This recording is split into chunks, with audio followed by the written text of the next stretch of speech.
Hidden Gems, Episode 68, Stefan Dorra, Part 3. Welcome to Hidden Gems, a board game podcast where we review unusual, forgotten, and underappreciated board games. We're your hosts. My name is Chris. I'm Jason. And this is Bill. Thanks for listening to our show. Yeah. Welcome back, guys. How'd you like that original title? Part 3. You worked a long time on that, didn't you? Stefan Dorra, Part 3. It's either Stefan Dorra Part 7 or Reiner Knizia Part 100. Exactly. I was gonna say.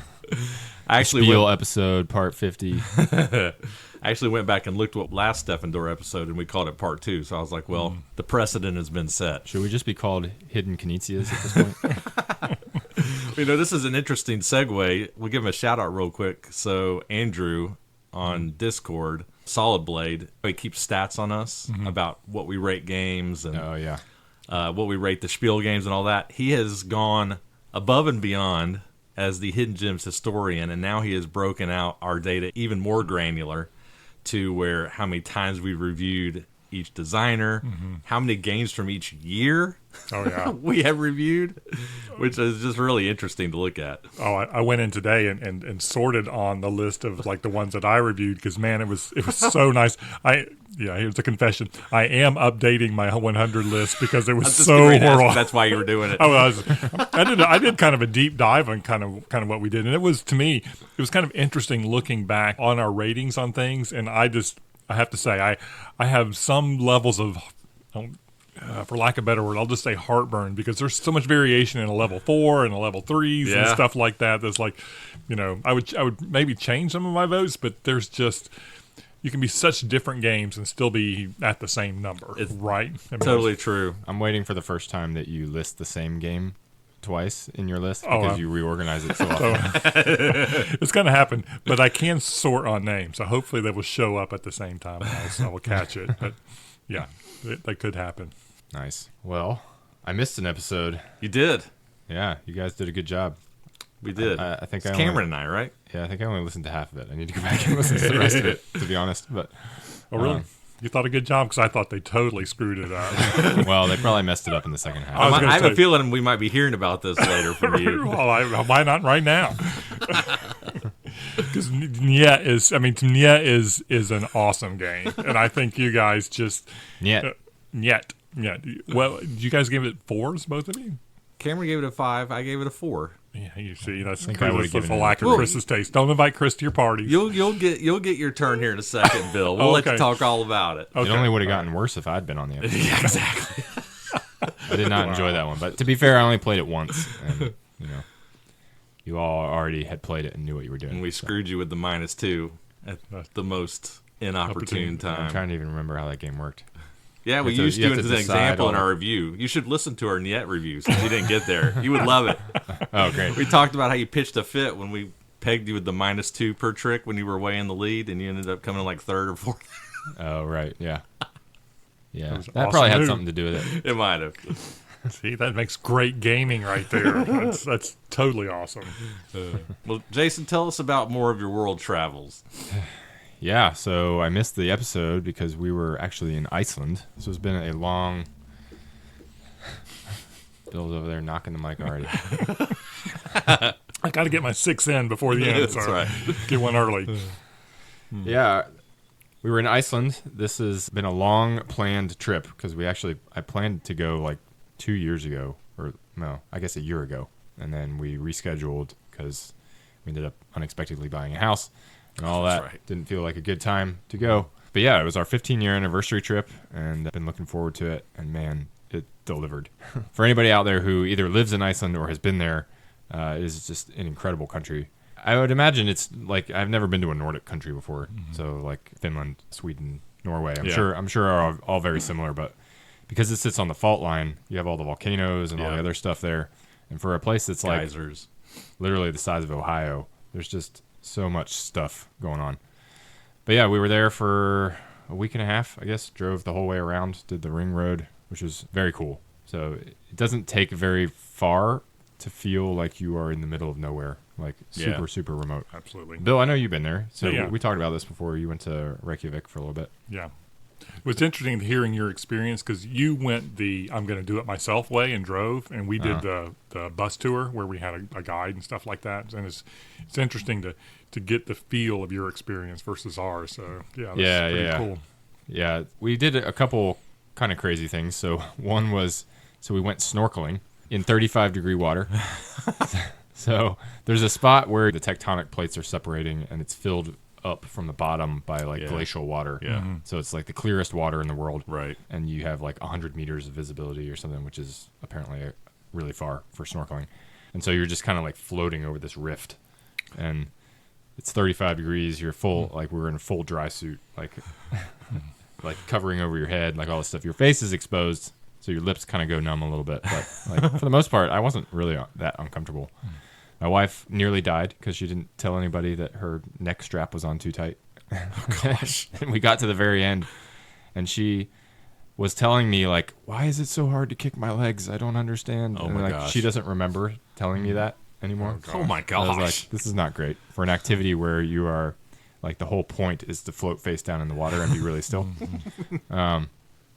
But yeah, it was fine in the end. So that was pretty crazy. We drove up into the highlands a few times, which, like, once you get off the ring road, which is around the perimeter of the island, like, Right. you get very remote very fast.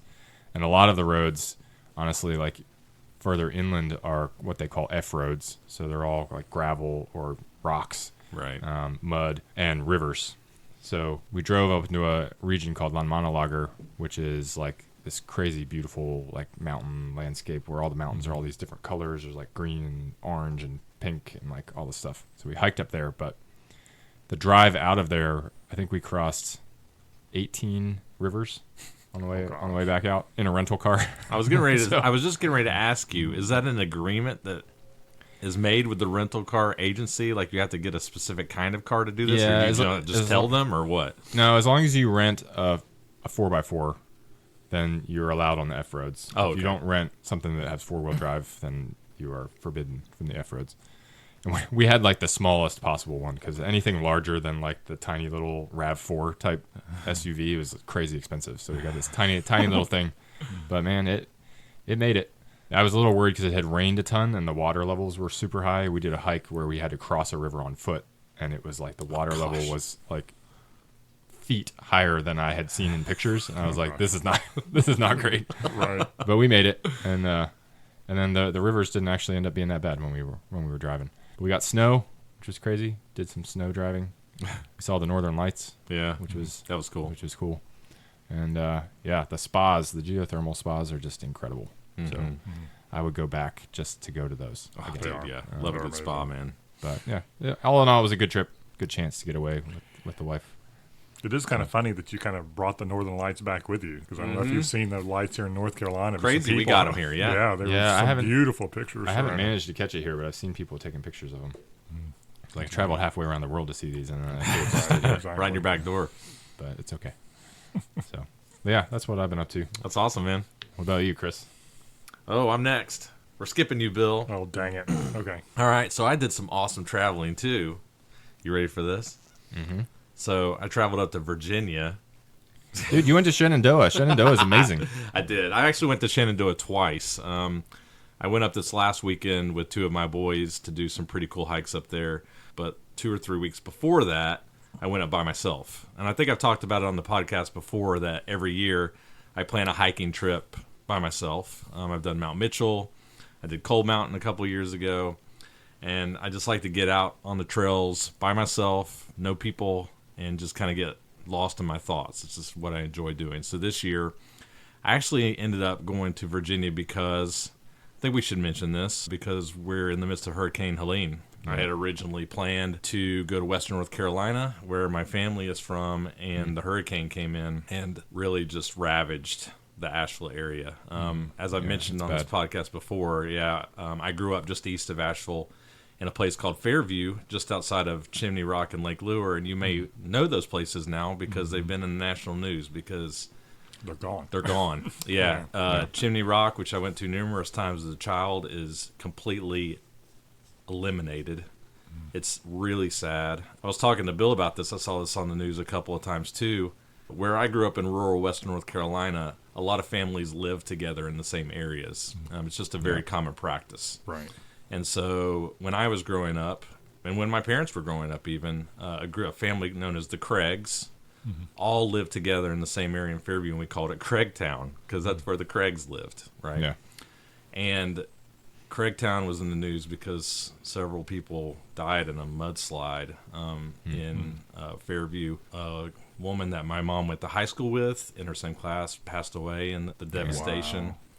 So it hit really close to home. So I'm telling folks out there, if you're a praying person, pray for the people of Western North Carolina and Tennessee, because it's as bad as you've heard, and it's probably worse than you've heard. It's just really, really bad. Definitely been on my knees in prayer many times for my hometown. So yeah, it's bad. But we don't want to be too sad here. Just wanted to mention that. It's good to bring it up. It is. We try not to get too heavy on the podcast, but it was a really serious event. And so, like I said, if you're a praying person, say prayers for the people of North Carolina and Tennessee.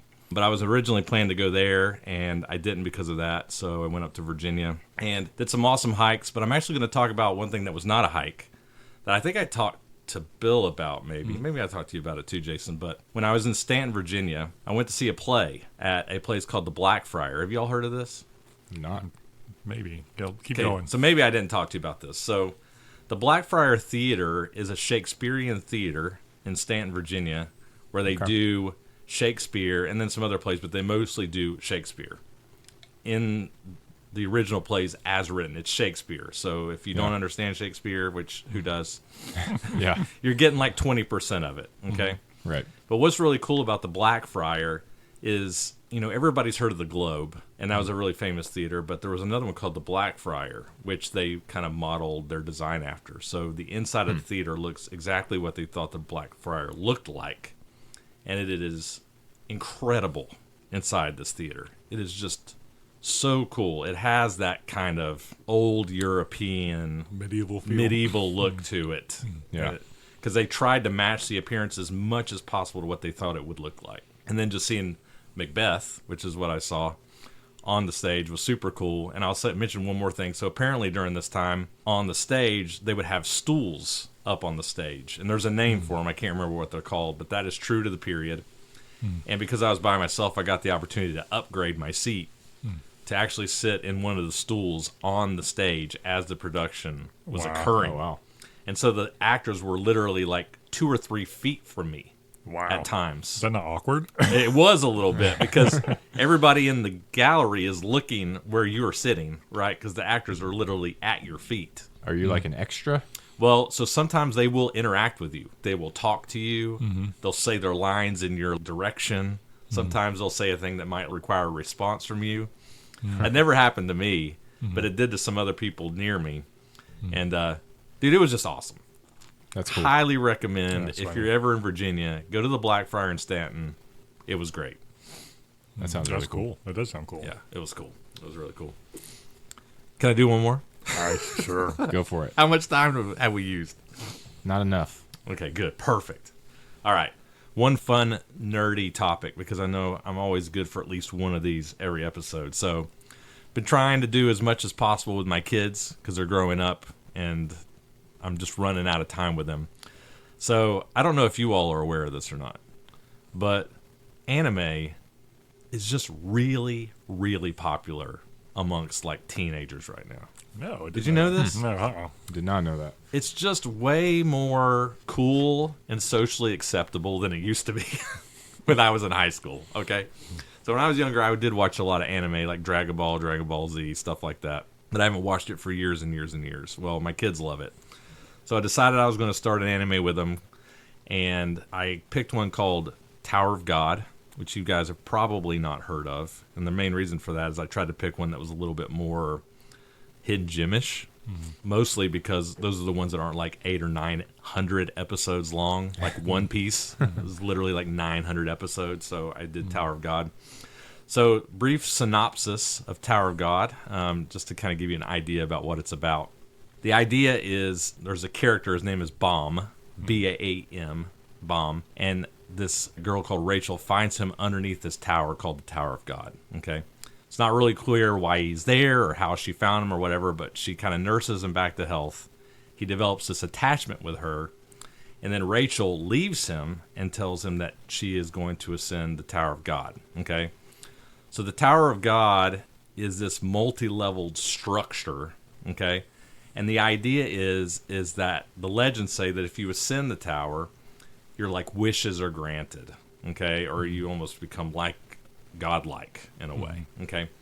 So she leaves him, doesn't tell him why, and he's so obsessed with her because she kind of rescued him, he follows her into the Tower of God. So what's interesting about the Tower of God is it's a tower, but because it's magically infused with this stuff called Shinsu, every floor of the tower is like a continent. It's huge in its appearance. And there are like people groups and different cultures and environments on different levels, but it's a physical tower. Okay? So the idea of it is that there are people that live in the tower called regulars. And as you ascend the tower, every level that you go up kind of increases your social status or your standard of living, so to speak. But in order to ascend, you have to pass these challenges. And they can kill you. You can die doing these things. So they're like physical challenges, combat challenges, intelligence, wit, strategic thinking, things like that. It's kind of like Squid Game, if you guys have seen that. Yeah. But in an anime style. And so these people are trying to ascend to these higher levels, and you can stop or you can keep going. Okay? So that's the general idea. I could go on more about it, but there's just a lot of like interesting characters, I guess you could say, and different motivations. There are these people called rankers. Rankers are people who've actually made it to the top, and now they're like test facilitators on lower levels. And so you're just trying to figure out, what are these people's motivation? What's going on in this tower? It's convoluted in an anime style, but I found it interesting. Sounds a little Hunger Games-ish. It is. It's Hunger Games-ish. It's Squid Game-ish. So did your kids turn you onto this, or did you turn your kids onto this? Because you led with your kids. So I turned them onto it. So it's funny. Okay. I started watching it with Knox, my third, and he loved it immediately. Bryce, my oldest, who's the snobbiest about anime, was like turning his nose up at it because he's like all Hunter x Hunter and Attack on Titan, and he's like, what's this trash? And about halfway through the first season, he was sitting and watching it with us. So we roped him in. The only caveat I'll say, and then I'll pass it over to Bill, is if you've never watched anime before, this is probably not a good one to start on because it's got a lot of the weird anime-isms that most normal people would probably be like, what is going on? But give an example. Like really over-the-top dialogue, really overly dramatic dialogue. For some people, you might just roll your eyes and be like, this is ridiculous, you know? And if you watch anime, you know exactly what I'm talking about because a lot of animes are kind of guilty of that, but this one is very much so, and a really convoluted plot. So is that kind of Japanese culture, drama sort of thing being translated to U.S.? Pretty common amongst all animes, I feel like, although I'm going to talk about another anime next episode, and it's much more entry-friendly. Is this a newer one? It is a newer one. It's got 2 seasons, so it's just 24 episodes. Where do you watch it? Crunchyroll. Crunchyroll. So Crunchyroll is a subscription service where you can get access to these different animes. So do it through Amazon. Have you seen Pacific Rim anime? Are you talking about like the movie? Based off the movie? Yeah. I have not. Okay. So, I mean, that's the only one that I've watched, and I was super shocked. This is a spoiler alert. In like the first or second episode, it's got a season to it. There's a little girl and a little boy. I mean, they're teenagers, I guess. That they've lost their parents who were mech drivers, and they've had to go off and fight some war. And they're with a bunch of kids who run off to this hidden valley so that they don't get killed by the monsters. Right? Okay. She was like told not to explore around because it's dangerous, right? Because these they're not gaijins. They're whatever the monsters are called. I forgot what they're. They could show up about kaijus. Kaijus, that's it. Kaijus. Billy, your nerd cred just dropped. It started with the same sound. Dorra just groaned audibly. I'm not a big anime person. This would probably be a good one to start with because it's not too bad. Other than the girl goes in, finds a bay that has a mech in it, and she goes in and ends up like turning it on, and by turning it on, it acted as a beacon for the with the kaijus. Kaijus. The kaijus to come, and so all the kaijus come and kill every other person, all her friends and all her stuff that were in that valley except for her brother. And so, I mean, he was like all into it. This is all your fault. This is all. I mean, to me, it's like traumatic as heck for like a little kid to watch that. I mean, and now she pilots it. Well, yeah. I mean, I won't say what the rest of it is, but I mean, to me, it was. I don't know. It was emotionally scarring. Awesome. It was pretty crazy. Yeah, that sounds very anime-ish. A lot of animes have a fixation on like piloting mechs. There's a whole Gundam series and Evangelion and stuff like that, where they're just like really fascinated with these big robot monsters and stuff. I like Pacific Rim. That's cool. I'll check it out. Yeah, I still need to make it through Avatar. So, oh my gosh, I feel like I don't have any cred in the anime space until I do that. You need to watch that. All right, Bill, talk about how great Niet is. Well, I was not on the last episode as well, even though I played all the games, because I was at my beach trip with my family. That's right. And we were staying at a super awesome place. I have to talk about it just for a second. Yeah, do it. It had 20 rooms in it. It had a room with a pool table, a foosball table, putting green. Air hockey. It had a whole room that's like 4 times bigger than the room we're sitting in. That was a putting green, and then it had a 16-foot by 10-foot driving range screen. It had the projector on it that had the hooked up the PC. Those and are the super cool. Yeah, it's absolutely. I've never seen anything like that wasn't in a bar, right? Right. Anyway, that was super fun. And then like this Margaritaville daiquiri machine where you can make 3 daiquiri, a pina colada, and a margarita all at the same time. That was it was awesome. You did Why send would me you the need to video make all of that 3 of those at the same time? Well, if you have 20 people staying there. Yeah, I guess. This is Bill we're talking about. Exactly. Bill parties hard, people. It was awesome. Yeah, that was my job all weekend, was to make a tray of like all of those and walk around, and it was super cool. Anyway, we did play a bunch of board games. Did play a bunch of Niet, and it was popular. Played 5-person Niet, which was which is a really cool way to do it. Listen to the last episode for the rules, but when you play 5-person, there's a ×2 card. 2x card, yeah. Yeah, 2x card, so that whoever takes the bid can give that 2x card to anybody at the table. He can take it, or he can give it to his partner or whatever, and their tricks count ×2. Right. And so we had a couple times where the person thought, we're going to play 2 on 3. Oh, if you do it, you have to give it to the other team, I think. All right? Yeah, you have to give it to the other team. It has to go to somebody. Yeah, it has to go to somebody. Yeah, somebody on the other team, I guess. Or in the 3-person team. I can't remember now. But anyway, there's just a lot of nuance in how you play the game with 4 versus 5, and I don't know. I love that board at the very beginning.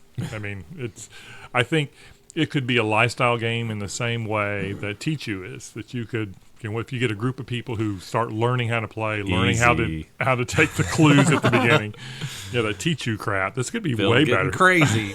Man, you should have had Bill on that episode. He would have given out his first 6. I might have. I absolutely might have. I mean, let's hear it. What would you give it? I'm not sure if I would give it a 6, but it's the closest I think I've been. What qualifies in your book as a 6, Bill? I don't know. I'll work You're on gushing that. over this. Well, I know it's got to be a 6. When you came back and Cameron and I reviewed it, I gave it a 4 and Cameron gave it a 5, and you were like, I can't believe that you all reviewed Niet so negatively, and I was like, what? Right, those crappy scores. Yeah, I'll say it. I'll give it a 6. I'll give it a 6. Yeah, it's an awesome game. I mean, but it's like so many of these things, you have to have enough inertia or people who know it to be able to play it, right? You can't just play, 2 times or 3 times. I think you need to play it a couple of nights, and just kind of to figure out how to play it. Yeah. So, and if you can get that group of people who will do it, I think it would be an awesome game. But anyway, I will talk a little bit about the other games we played. Yeah. I have a nephew who likes racing games, and I brought him Camel Up like a couple beach trips back, and he was like, such a good one. Yep. Yes, but he was like, this isn't a racing game. This is a betting game. It was like, well, that's true. That's right. Yeah. So he says, he's right about that. Exactly. Yeah. So for him, it's like, that's crap. So I ended up buying Heat, Pedal to the Metal, and brought it. And so we finally got past the tutorial. You've only played the tutorial level. That's true. I need to give it another shot. You do with the other powers. It still may be meh to me because some of the things that happen with it is it feels like it's easy to to have a runaway leader still, but we had fun playing it, and especially with all the upgrades and then the road conditions and stuff like that. It makes it play differently. For sure. Yeah. For sure. The other big one was Kryptos was super popular, which I was very It was like surprised. the hit of the week, right? It was. We played it a lot. Hidden Gems reviewed game. Hidden Reviews. That's what I brought. Kryptos. So yeah, we it was a nice little filler before dinner kind of thing. So Another game of Nemesis. they couldn't get the Nemesis to the table. I didn't bring it this time. I feel like Cameron on our last backstage on his top 50 spoilers had Kryptos. Did he? I think.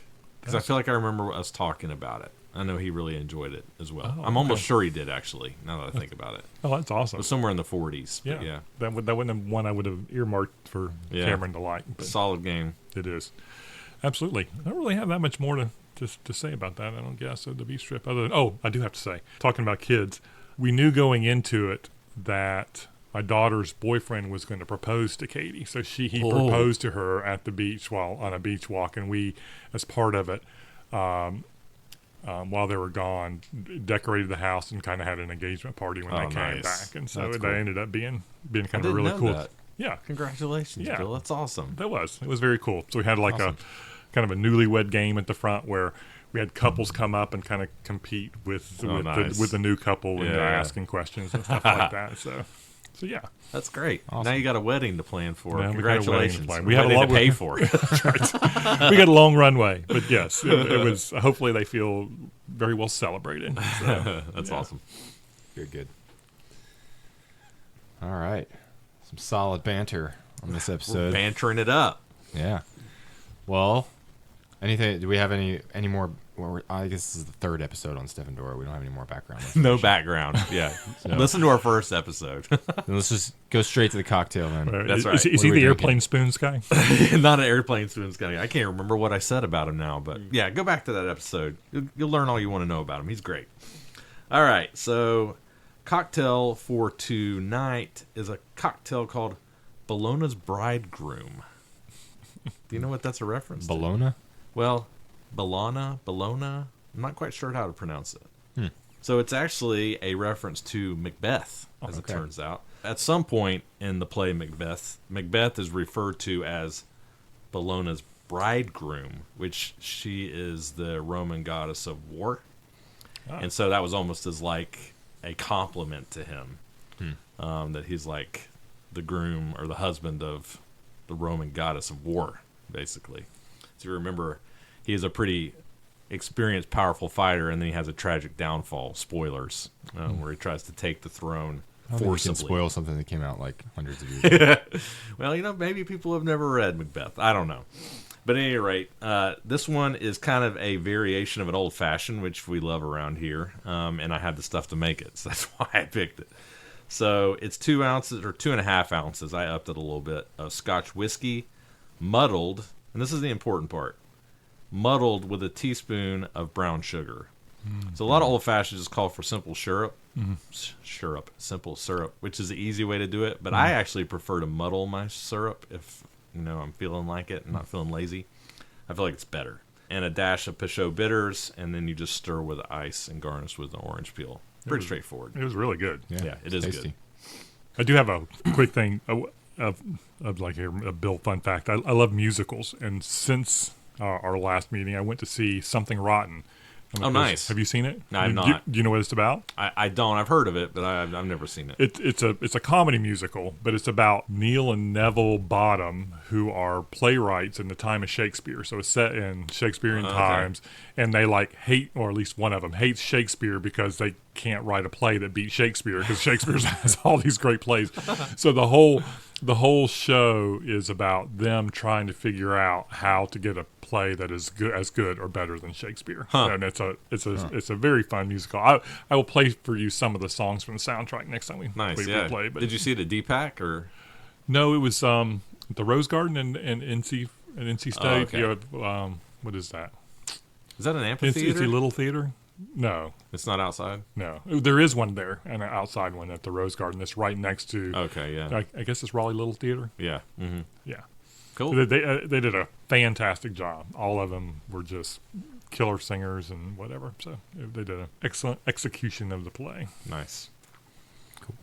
Well, cool. I think that wraps it up. I will just mention very quickly on our backstage, we're continuing on down our top 100 games of all time, Bill's ever-changing and morphing list. Who knows what might show up on there? We've been doing this for 2 months, and the game Bill played last night might just pop on there suddenly and mysteriously knock something else off that we'll never know about.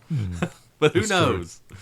So I believe tonight we're doing 85 through 81, if I'm remembering correctly. But we're continuing down our top 100. So to get access to that, again, that's our Backstage podcast. It's a Patreon exclusive podcast. So if you back us on Patreon for as little as $2 a month, you get access to that exclusive content. You get to hear us talk about some of our favorite games and make fun of each other for liking certain games and having all kinds of hot, crazy, what's the word I'm looking for? I don't know. Shenanigans?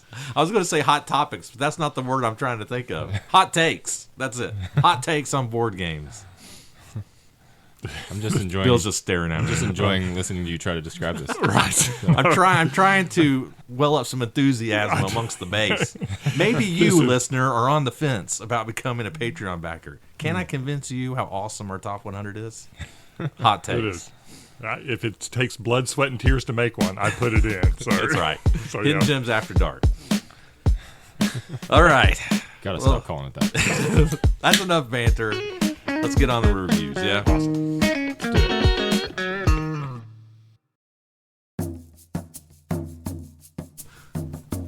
It is the beginning of the 19th century, and researchers are exploring the unmapped Amazon rainforest.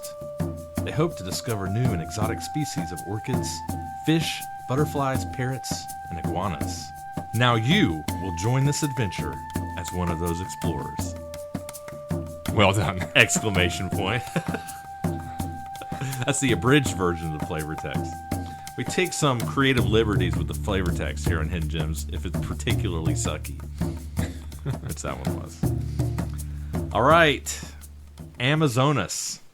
Published in 2005. It's a good year. It's Dominion, I think. Published by Cosmos and Mayfair Games. At the time of this recording, its BGG ranking is 4,718. Obviously, the designer of this game is Stefan Dorra. It's a solo design. All right, brief rule summary for Amazonas. In Amazonas, the players act as researchers who are traveling to different villages throughout the Amazon rainforest in an attempt to study different types of flora and fauna via the building of huts, or research stations. The game board in Amazonas shows a portion of the Amazon rainforest with numerous villages interspersed throughout the region. These villages are connected by a web of different paths, and I would emphasize the word web there. There are numerous different paths and connections between all these different villages. It's spaghetti. It really is. There's a lot of connections here, with some of these paths traveling through the jungle and others traveling across water. Each village on the game board has anywhere from 1 to 3 spaces associated with it that can accept player huts, and each village is associated with a specific type of research tile. That is important for income and in-game scoring, which I'll talk about in a minute. Each player starts the game with 12 huts in their player color and a set of 7 income cards, and I would note that these 7 income cards are essentially identical between all of the players with the exception of some tiny little tiebreaker numbers, which I'm not going to go into detail here. In addition to their starting materials, each player will also receive a secret objective card that they will need to be working towards over the course of the game. More on that at the very end of the summary. The game is played over 18 rounds, and each round a single event card will be flipped face up and in play for the duration of that round. So some examples of that might be the Jaguar card might come out, and what that means is that players cannot travel along forest paths for this round because the Jaguar is looming about. Or the crocodile is out, so now you can't travel across water. Or there might be a wildfire card, which everybody's income is halved for this round. So there's a mixture of good and bad events that will randomly come out over the course of the game each round, and you don't know the order they're going to come out. They're kind of add a tactical element to the game. So after the event card is revealed for the round, each player will choose an income card from their hand and place it face down on the table. So let me go into a little bit more detail in the income cards. So they have really 2 pieces of information on them. They have a number and then they have a picture of a type of research tile on it. So we'll take the iguanas, for example. The iguana card has a 3 printed on it. So what that means is if you choose that card to play, you will get an income of 3 plus however many iguana research tiles you've collected up to that point. So if I had 2 iguana tiles and I played that card, I would get 5 silver coins of income for that round. Okay. I would also mention one more special type of income card, the native. This is a 6 value card. It's the highest valued card that a player owns, and the reason why it's important is if you play it, it will allow you to ignore a negative event for the round. But like I said, you only have one of these. Once everyone has selected a card, they are then all simultaneously revealed, so you don't know what your other opponents are choosing to play until everyone has picked a card. The players will then take their income based on the played card, but even more importantly, the turn order for the round is ordered from highest income collected to lowest income. So that's another thing that may influence your decision, is the higher card you play or the higher income you earn, the earlier you will go in turn order. Once the turn order is set, the first player will use their earned money to place huts out onto the board. So I didn't mention this, but every player will start the game with 1 hut out on the board. And then from that hut, every new hut must be able to be traced back to an existing hut that was placed at some point earlier in the game.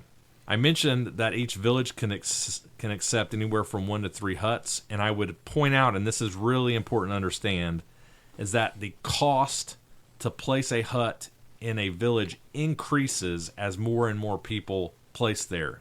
So if you're the first person to place, it'll be cheapest for you.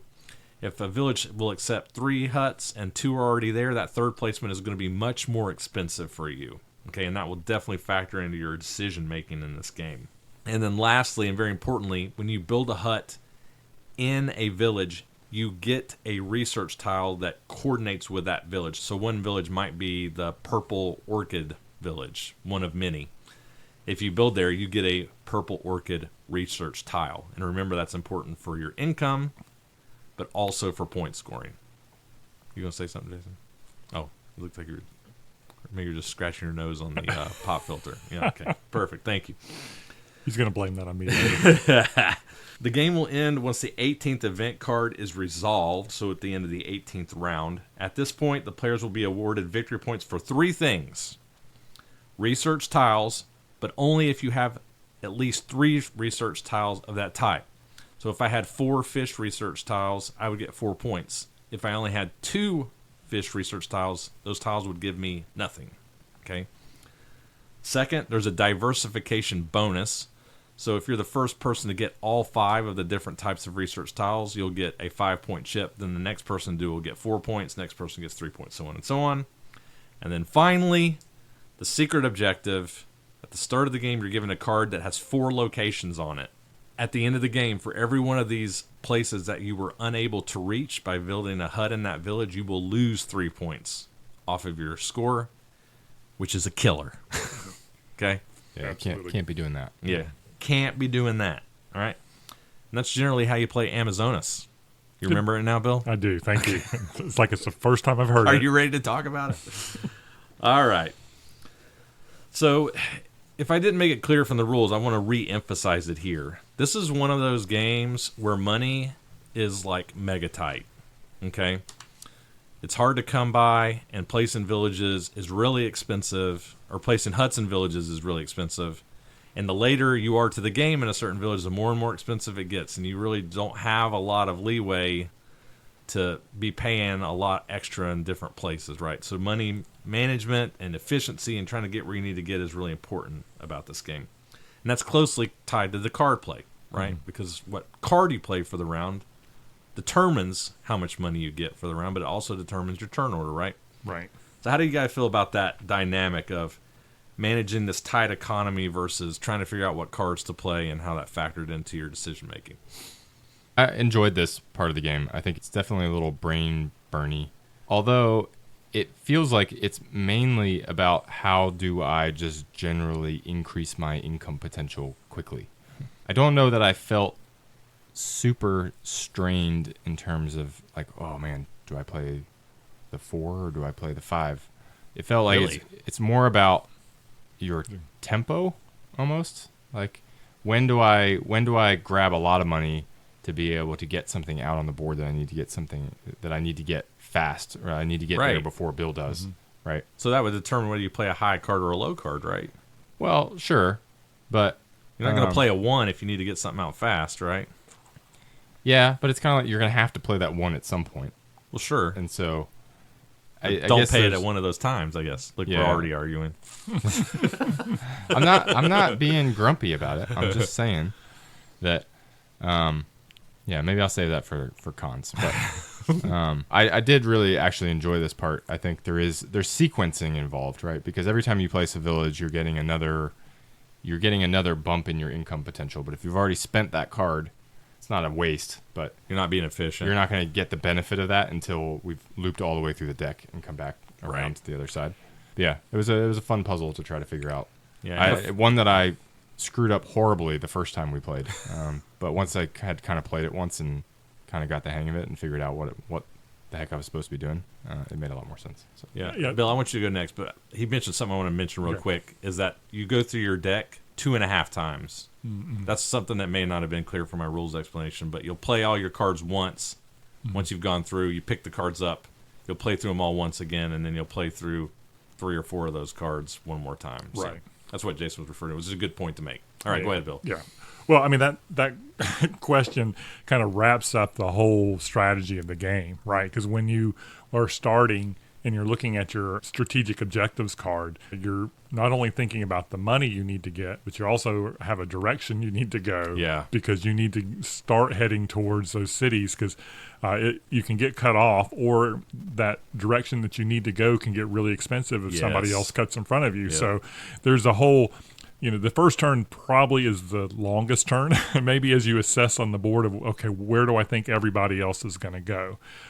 And then you also are thinking about, do I want to start my set collection at the very beginning and then identify, 3 or 4, certain animal types to go after, or do I want to diversify and get all 5 of them and get Right. that 5-point chip?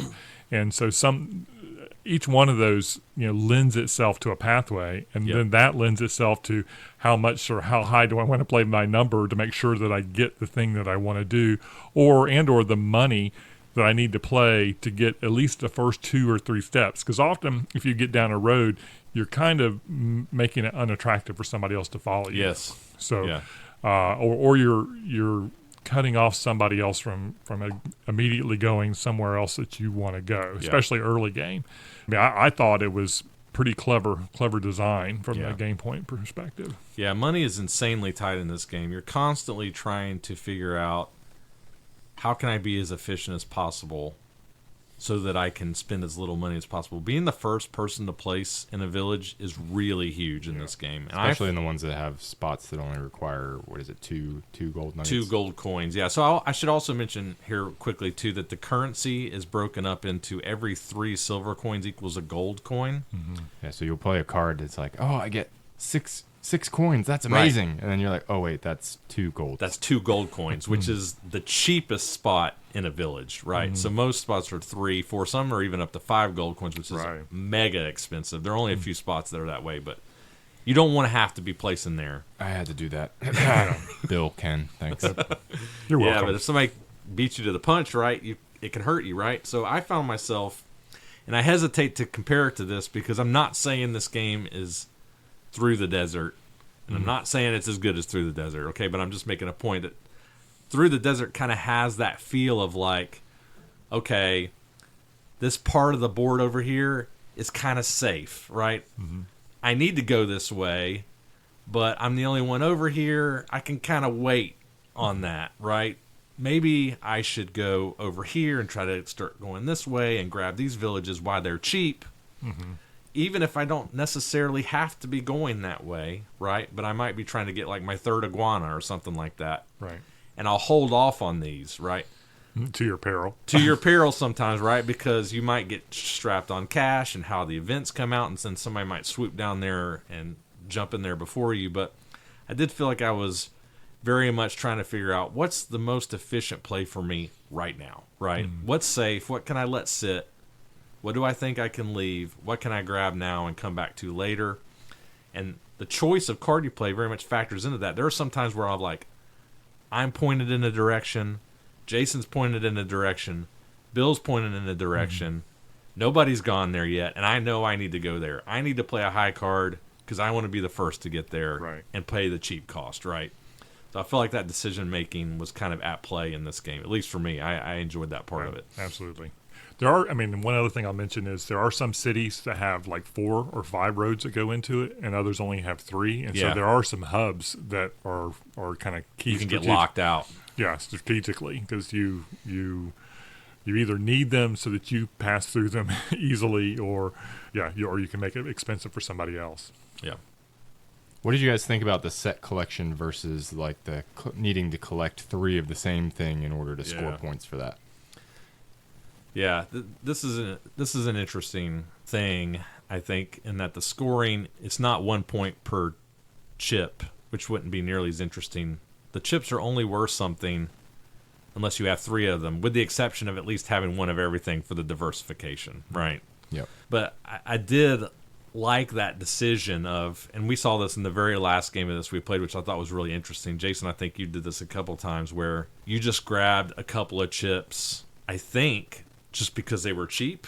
I'm not even sure if you needed them, but you're like, well, I'm here, they're cheap, maybe I can start working towards a set here, right? So there's definitely a balance of, I know I'm going for this type of token, I'm targeting it, versus, well, I'm over here, it's kind of cheap, I'm just going to pick it up because I can, right? I think that's what I meant earlier, too, towards the just get as many villages as you can out on the board, right? Like, there is definitely that, like, that takes skill and efficiency to do that, but I feel like the faster you get villages out on the board, the better off you are, right? Certainly. Because every village you get out, you're building your money engine. Yes, correct. It's 1 extra coin that you're going to get. Even if it doesn't going score, it's a coin, right? Right.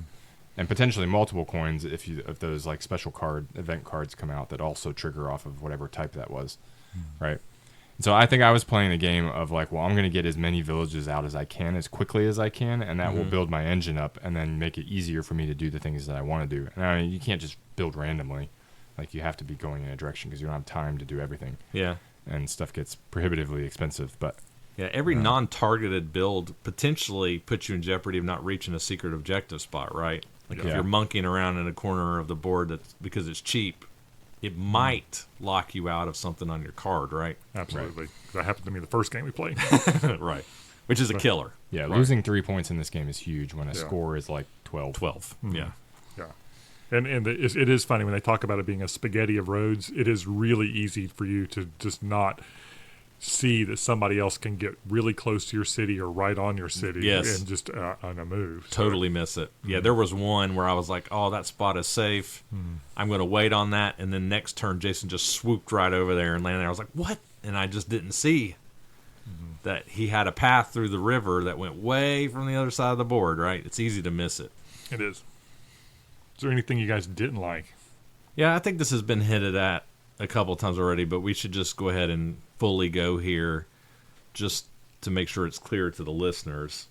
As Jason mentioned, this game is mega low scoring, like super low scoring, okay? Yeah. Like a winning score 12, 13, 14, right? And a lot of scores are 9, 10 to 12 usually. So while that does add some tension, I think. You disagree, Bill? You think? No, I'm just trying to remember. Maybe 14 at the most. This isn't like a 30 points per game, okay? They're low scores and they're pretty clustered because there's just not a lot of scoring parameters, right? Yeah, I think the last game we played, it was like 14 to 13 to 12 to 11 yeah, or something like they're that. going to be really tight because there's not a lot. There's no, like, quote-unquote big move in this game where you score a bunch of points. It's very incremental. I was going to argue the opposite. I was going to, I mean, not big points, but I was going to say that, like, I think that set collection, like the one of everything thing, is like massively powerful in this game. Like 5 points. Oh, yeah. But if I'm the second to do it, I get 4. So you got 1 more point than me. Yeah. But you're right. Yeah. Okay, just hold that thought. Yeah, okay. We'll come back to it. You're correct. So, what was I saying? Sorry, I threw you off. I'm trying to remember. No, it's fine. Yeah, so there's not a lot of scoring parameters. They're pretty low scoring. Yeah, that segues into what I was going to say. Okay, so generally, I felt like we were all pretty much scoring the same amount of points for research tokens. If you don't hit every spot on your secret objective, you're out. Right. You're done. So it really came down to the players that hit all of their secret objectives. You generally got the same amount for research tokens, and every time we played it, who got all one of each first. right. So it came down to who got the diversification bonuses earlier. And when I say that, what I mean is whoever gets it first is going to do better than whoever got it last. Because whoever gets it last gets 2 points. Whoever gets it first gets 5. So it gets 5, 4, 3, 2. If you get it second, you still have a chance. Third, maybe even you still have a chance. If you are last to get it, you don't get it. You're probably done there too, right? So I felt like this game just needs like 1 or 2 more scoring things. You know what I mean? Just a couple more. Just to give you a couple more things to think about. It's like everybody has to do the exact same thing, and it's just who does it one turn faster than the other person. Right. Now, it's still a fun puzzle to be solved, Yeah. but it's like, yeah. Okay. But it is funny because that's on my notes here too. If that's true, then when you look at the map, there are certainly places that it is better and easier to accomplish that. The Than other diversification, The you mean? diversification, Yeah. yes, because there are some certain paths where you get a lot of that diversification on cheaper cities that are like 2-coin cities versus 3-coin cities. Yeah, that was going to be another one of my points is that, I mean, the map is static. There's no variation to what's on the map, right? It is the same map every time. The costs of the cities are the same every time. So I would, to Bill's point, I would wonder that if you played this a lot, would you start to hone in on these are the places to start? Right. These, I mean, your It's your secret objective. Your objective card matters. That's right? what changes the game from game to game. Right. Because you're going to get in each other's way in different ways depending upon what cards are drawn by the players, right? Sure. Yeah. But I think that there are, like the first time we played, I started way over on the edge of the map because I thought I was being clever and I was going to start in one of my cities that I needed, and I was like, I got one already. And then I struggled the entire rest of the game because I couldn't get to where I needed to get to because I started way off in the corner somewhere. So I feel like you would start to hone in on like some of those like hub cities that you were talking about, Bill, where So you're saying you access to a think lot of there's stuff. just some places that are just better to start from? I'm not saying general. I know that for sure. I'm suspicious of that. Sure. Well, but, I mean, I think there is, but I don't think that makes it a worse game for that. Because, I mean, pick a hub city or pick something you can. I mean, I don't know. To me, Yeah. that part's... There are plenty of games that have static setups that are made variable by the actions of players, and I think that's definitely a factor here. Yeah. But it's just a thought in the back of my head of like, would this become samey over time? I'm not sure. Yeah. That's fair. Cool. Are we ready for final thoughts? Think so. Yeah. Who wants to go? Bill. All right. With all this said, with all that negative dumping you guys did, I really enjoyed my plays of this. Yeah. The last game, like you said, we've just talked about for a long time, was decided by 1 point and went to the person who got the 5 animal types. And maybe I think the other game before that went to the person who got the 5 animal types. So that certainly is a problem, and it does seem like that may be crucial to win, but I don't know. There may be enough variability there that other strategies can't overcome it. Sure. I also think this game probably suffers from optimal hut paths because that will just manifest as kind of a meta that this is how you play over long periods of game.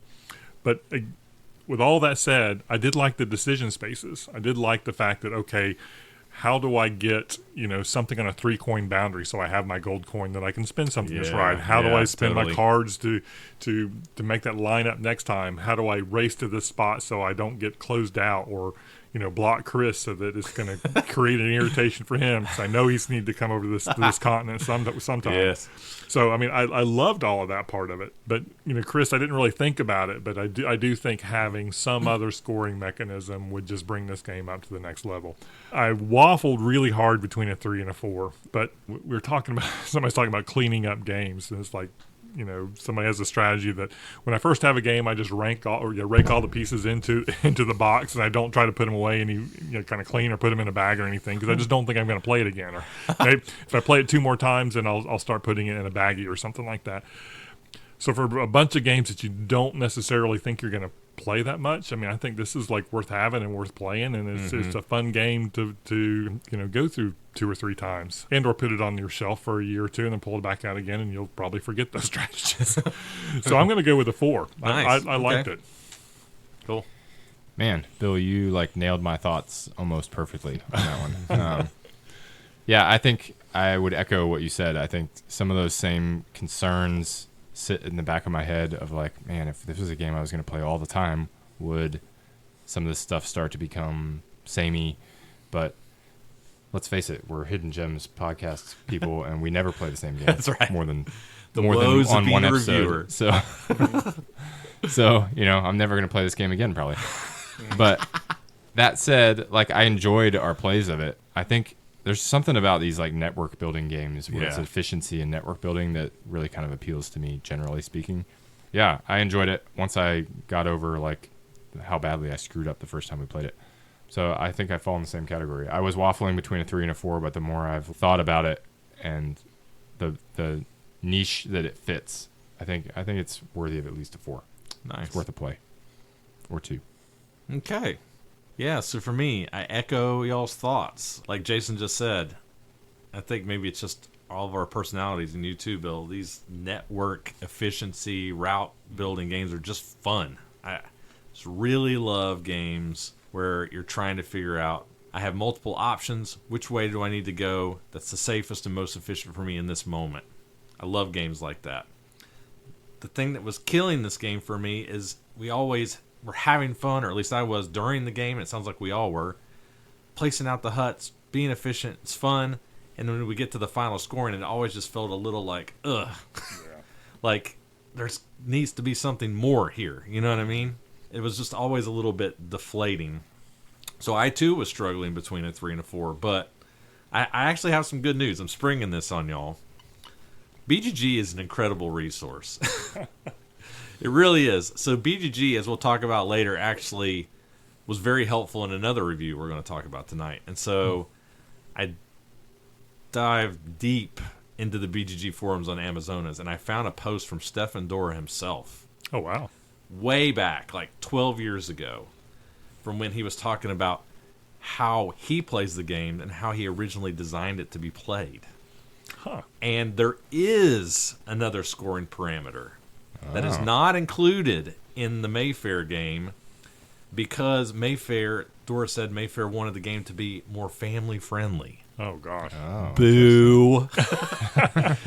Translate easier, right? Or like less harsh, right? So the addition is if you have the most tiles of a certain type, you get 2 points. If you tie for the most, you get 1 point. Regardless of how many you have, you could have 1 or 2. And that's the most, you get 2 points for that. Oh, wow. Okay. So that kind of is at odds with the diversification strategy, right? Yeah. And so you can see how that would, I think, balance things out to where, like, really going heavy towards a couple of things would really help you if you got 2 points for each of those. Yeah, because that's the problem, right? The whole get to 3 and score these tiles thing makes it not very beneficial to go beyond 3. Right. Right. You want to get to 3 in as many as you can. Correct. To lock in those 3 points, but going to 4 is a lot of effort for 1 point. Right. Where I could just focus on a different category, get to 3, and get 3 points. But if I have 3 and you have 4 of them, you right. get 2 that more gives points. me a reason to go for right. more of something. Yeah. I try to think lock that you out of fixes them, right? Because there are only so many of each city, right? I don't know how many there are of each, but yeah. Yeah. So because of that, and because I agree with you, I enjoyed it while we were playing it. And with that knowledge and knowing that that exists, I would recommend to you all just to play that way. If you seek this one out, I'm also going to give this game a 4. I think it's good. Ooh. Around the table. Yeah. Well, how hard is it to find this one? It is not hard at all. Good news. So there are many cheap copies available on Noble Knight. So Noble Knight Games are our sponsor. We appreciate them. They just updated our discount code just a couple of weeks ago. So the new code is Holiday Gems 24. I think Bill, you just used this the other I day. did. I got decrypto. We bought Decrypto. It's a big clearance sale going on lately too. I think it might have ended today or something. But Yes, they are having a big clearance right now. It'll be over by the time this airs. I will but, yeah. also say that your code worked in addition to the sales because usually it doesn't. You can't do it. So at the end of my order, it applied it to the whole thing. So it was Nice. pretty cool. Thanks, Nice. Noble Knight. So again, Holiday Gems 24, and then there are also 29 copies on BGG. So I mean, for as old as it is, it's pretty findable. Shouldn't have any problem. cool. Those are our thoughts on Amazonas.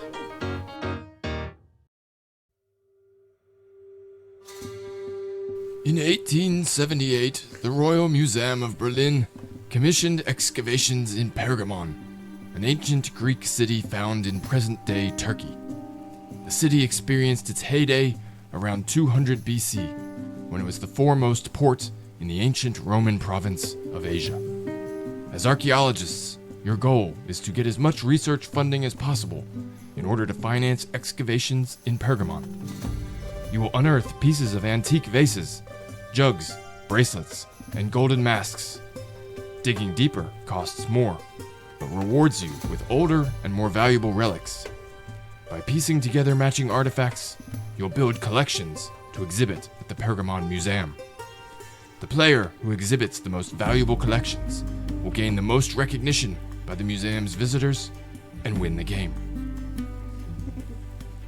It's channeling my best Cameron right there. Awesome. Yes, well done. That was I fun. can't quite match him, but Cool. all right. Pergamon. Yes. This is the second edition, which is an important detail that we'll circle back to. Yes, it is. Published in 2011 by Eagle Griffin Games, designed, of course, by Stefan Dorra, and currently ranked on BGG 1,783. Not that high up there. Nope. Can I interrupt you real quick? You can. I'll allow it. This game was recommended by one of our guild members, Andrew Gores. Okay. Thank you, Andrew, Yeah, thank you, Andrew. for the recommendation on our Hidden Gems list on the Board Game Geek Guild. Feel free to contribute to it, please. We pull from it. Yeah. Cool. All right. As was so eloquently read in the flavor text. In Pergamon, players are museum curators, I think, or archaeologists, trying to install the greatest museum pieces to Yeah. attract the largest crowds to the museum. Each player starts a game with a player pawn, 2 coins for buying those awesome artifacts, and 3 museum exhibit markers. That's it.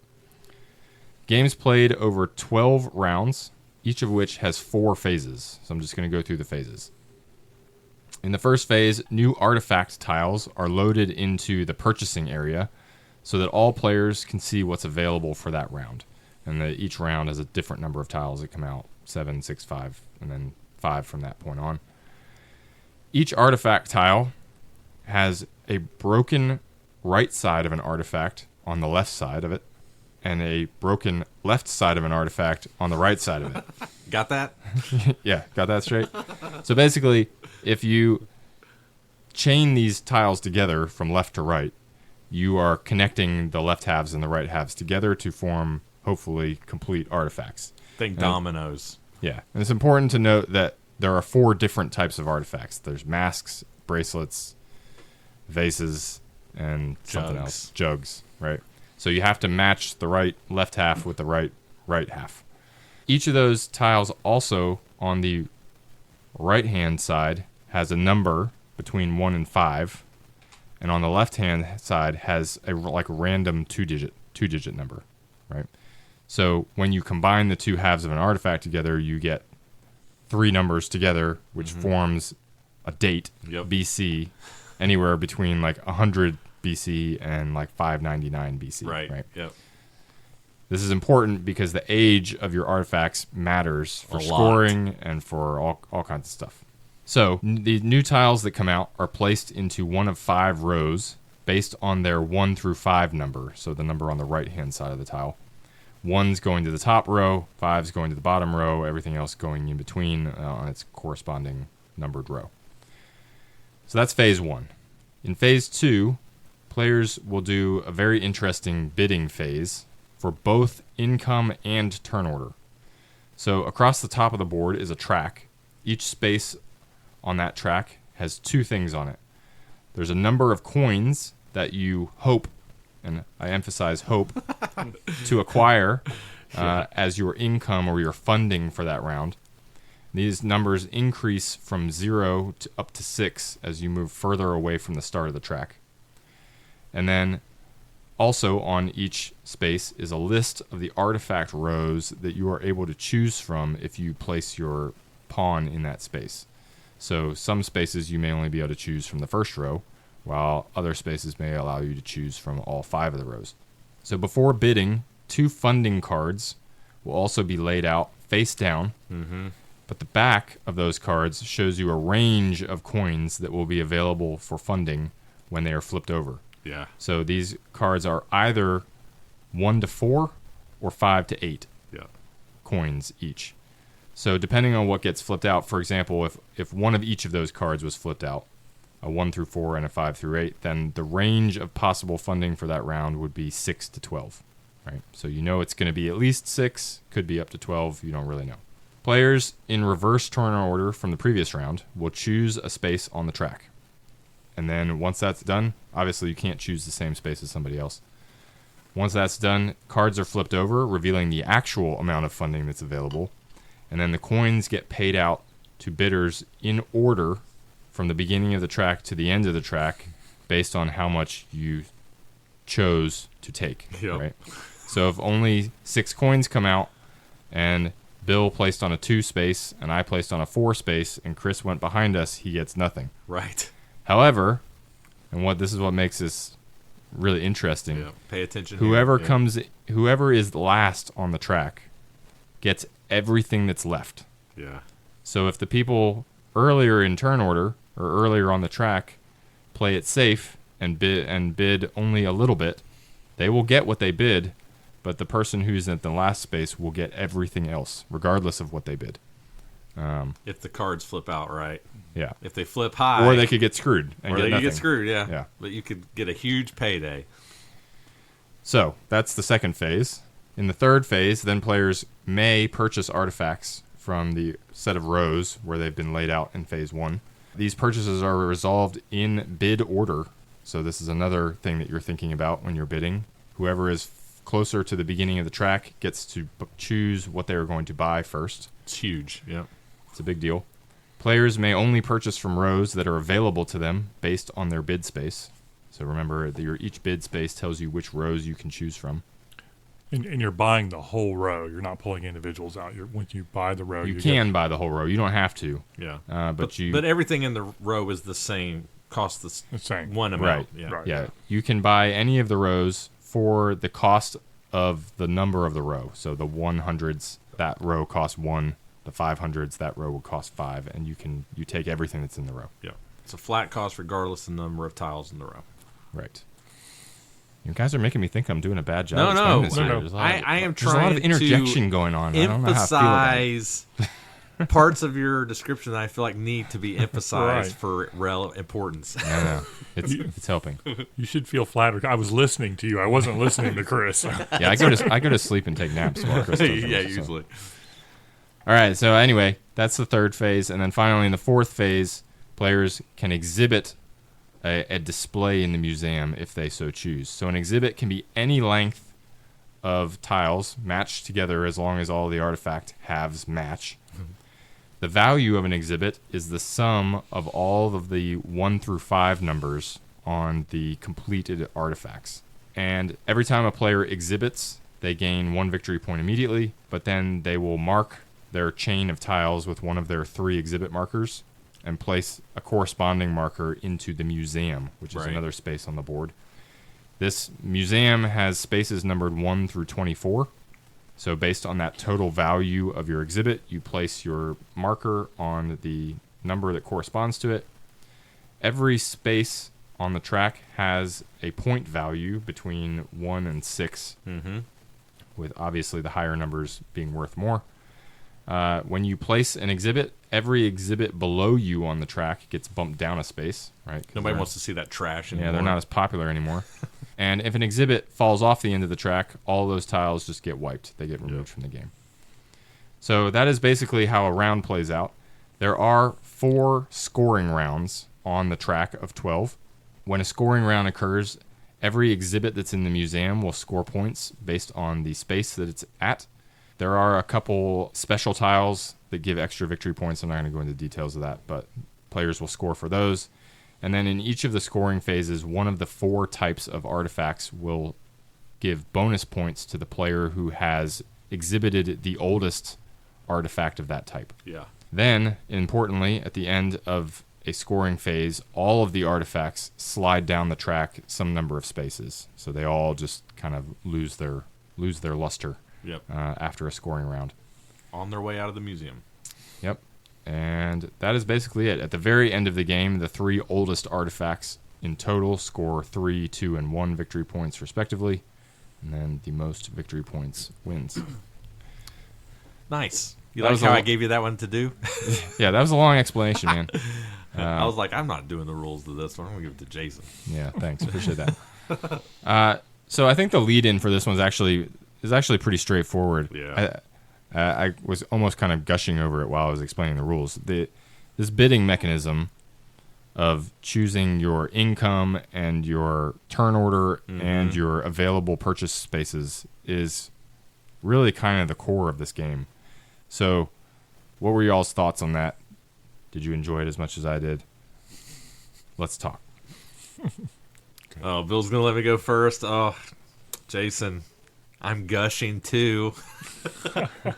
Oh, dude, I'm telling you, this turn order bidding track mechanism, honestly, I'm not trying to be hyperbolic, is one of the coolest things I've seen in a while in a game. It really is. It's not complicated.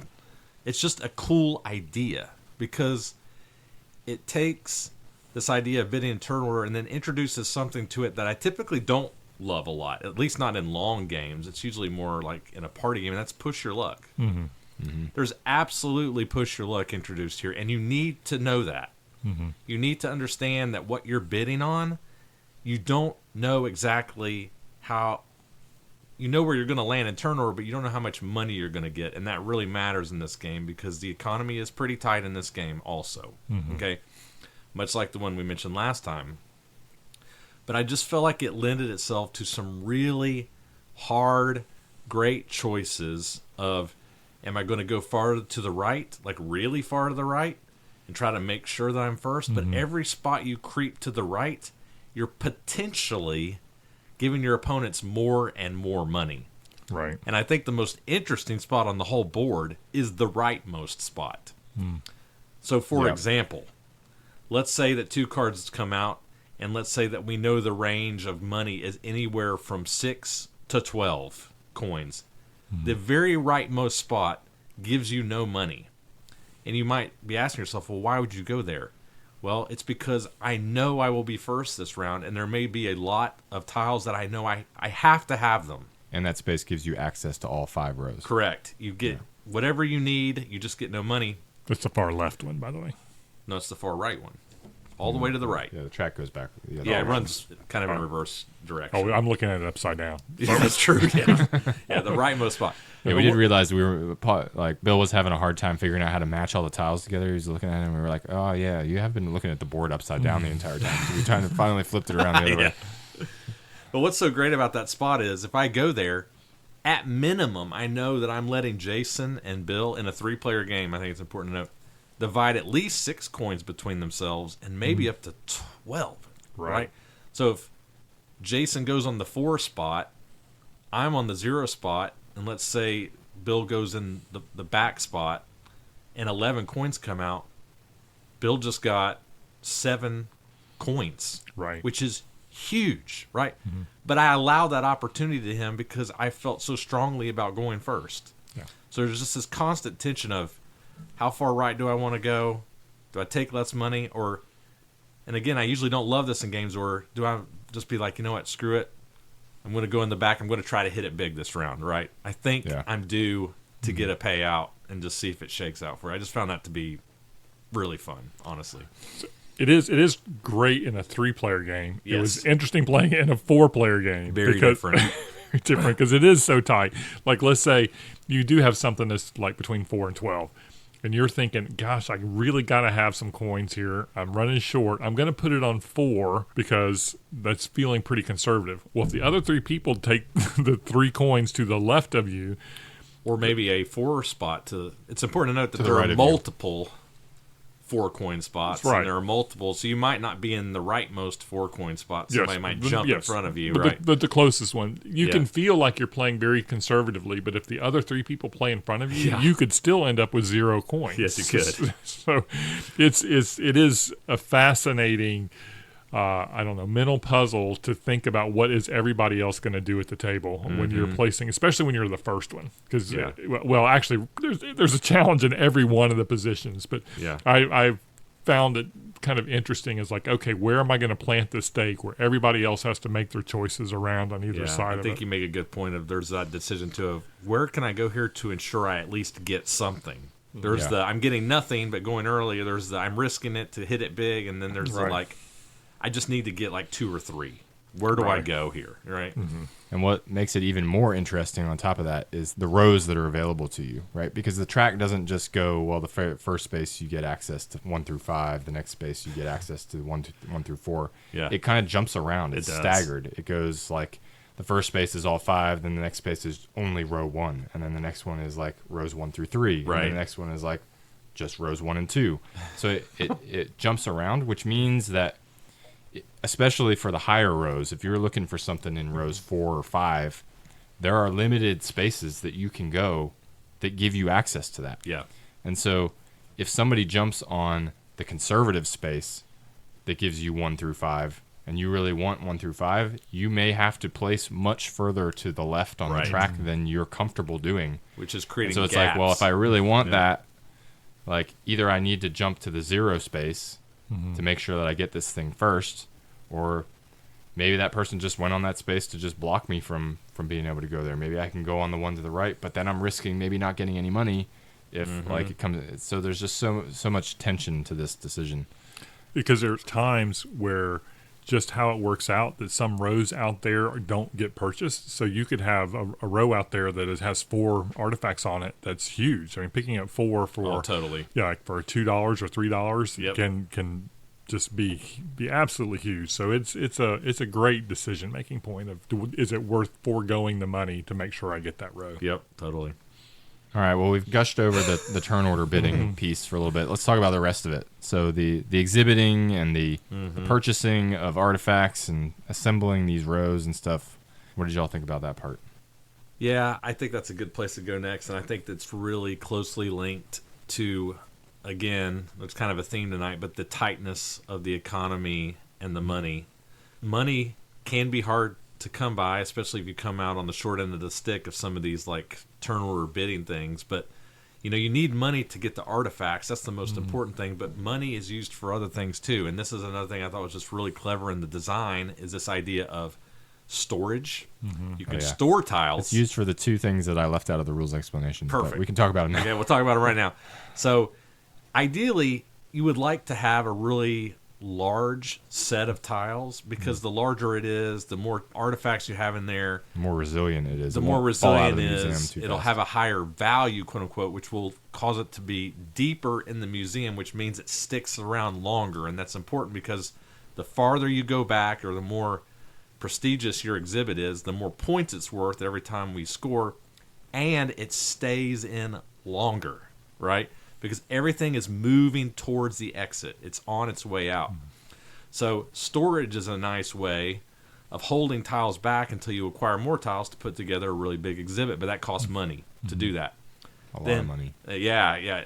A coin for every 3, which doesn't sound like a lot, but you need that money to buy more tiles.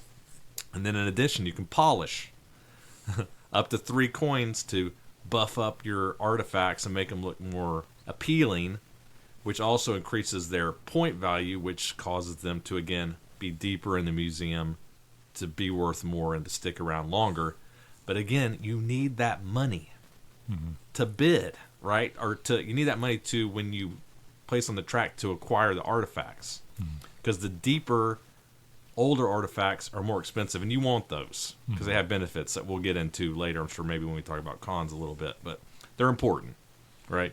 So I just liked how the money wasn't just about acquiring tiles. You had other things to think about as well, right? Yeah, absolutely. Well, and to me, we're talking about the strategy versus tactics of all this. There's the strategy of really how long do you hold on to it. It is that balance of is it worth playing the storage? And to me, that's the biggest Or difference. just exhibit it, right? Or Yeah. exhibit it between a 3-player and a 4-player game. Because in a 4-player game, you just absolutely couldn't. You could not keep anything because money was that tight in a 4-player game.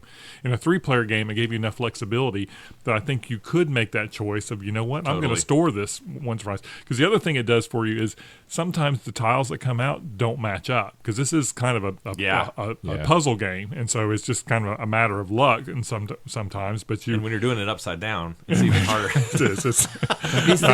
I can't ever match anything. Well, and they also weren't. They didn't have matches, but yeah. I mean, if you have a big pool there to work with, when another set comes out, you are much more likely to have something that completes a really long line kind of thing. So holding them around. So to me, and this is kind of in my final thoughts, that I feel like I would play more games of this because now I feel like I have the ability to think about, do I want to have the one that goes all the way up into the gold section? Right, there's a center aisle, premier artifact, exactly, that none of us ever got to because we all pulled the trigger too fast because we didn't want to pay the storage. But maybe it's a good strategy to say, you know what, I'm going to hold it on and I'm going to pay storage 2 or 3 turns in a row or something to try to get something on the It aisle. feels good to be high up in the museum because if you didn't get this from the rules, if you're low down, every time somebody adds one above you, it knocks you.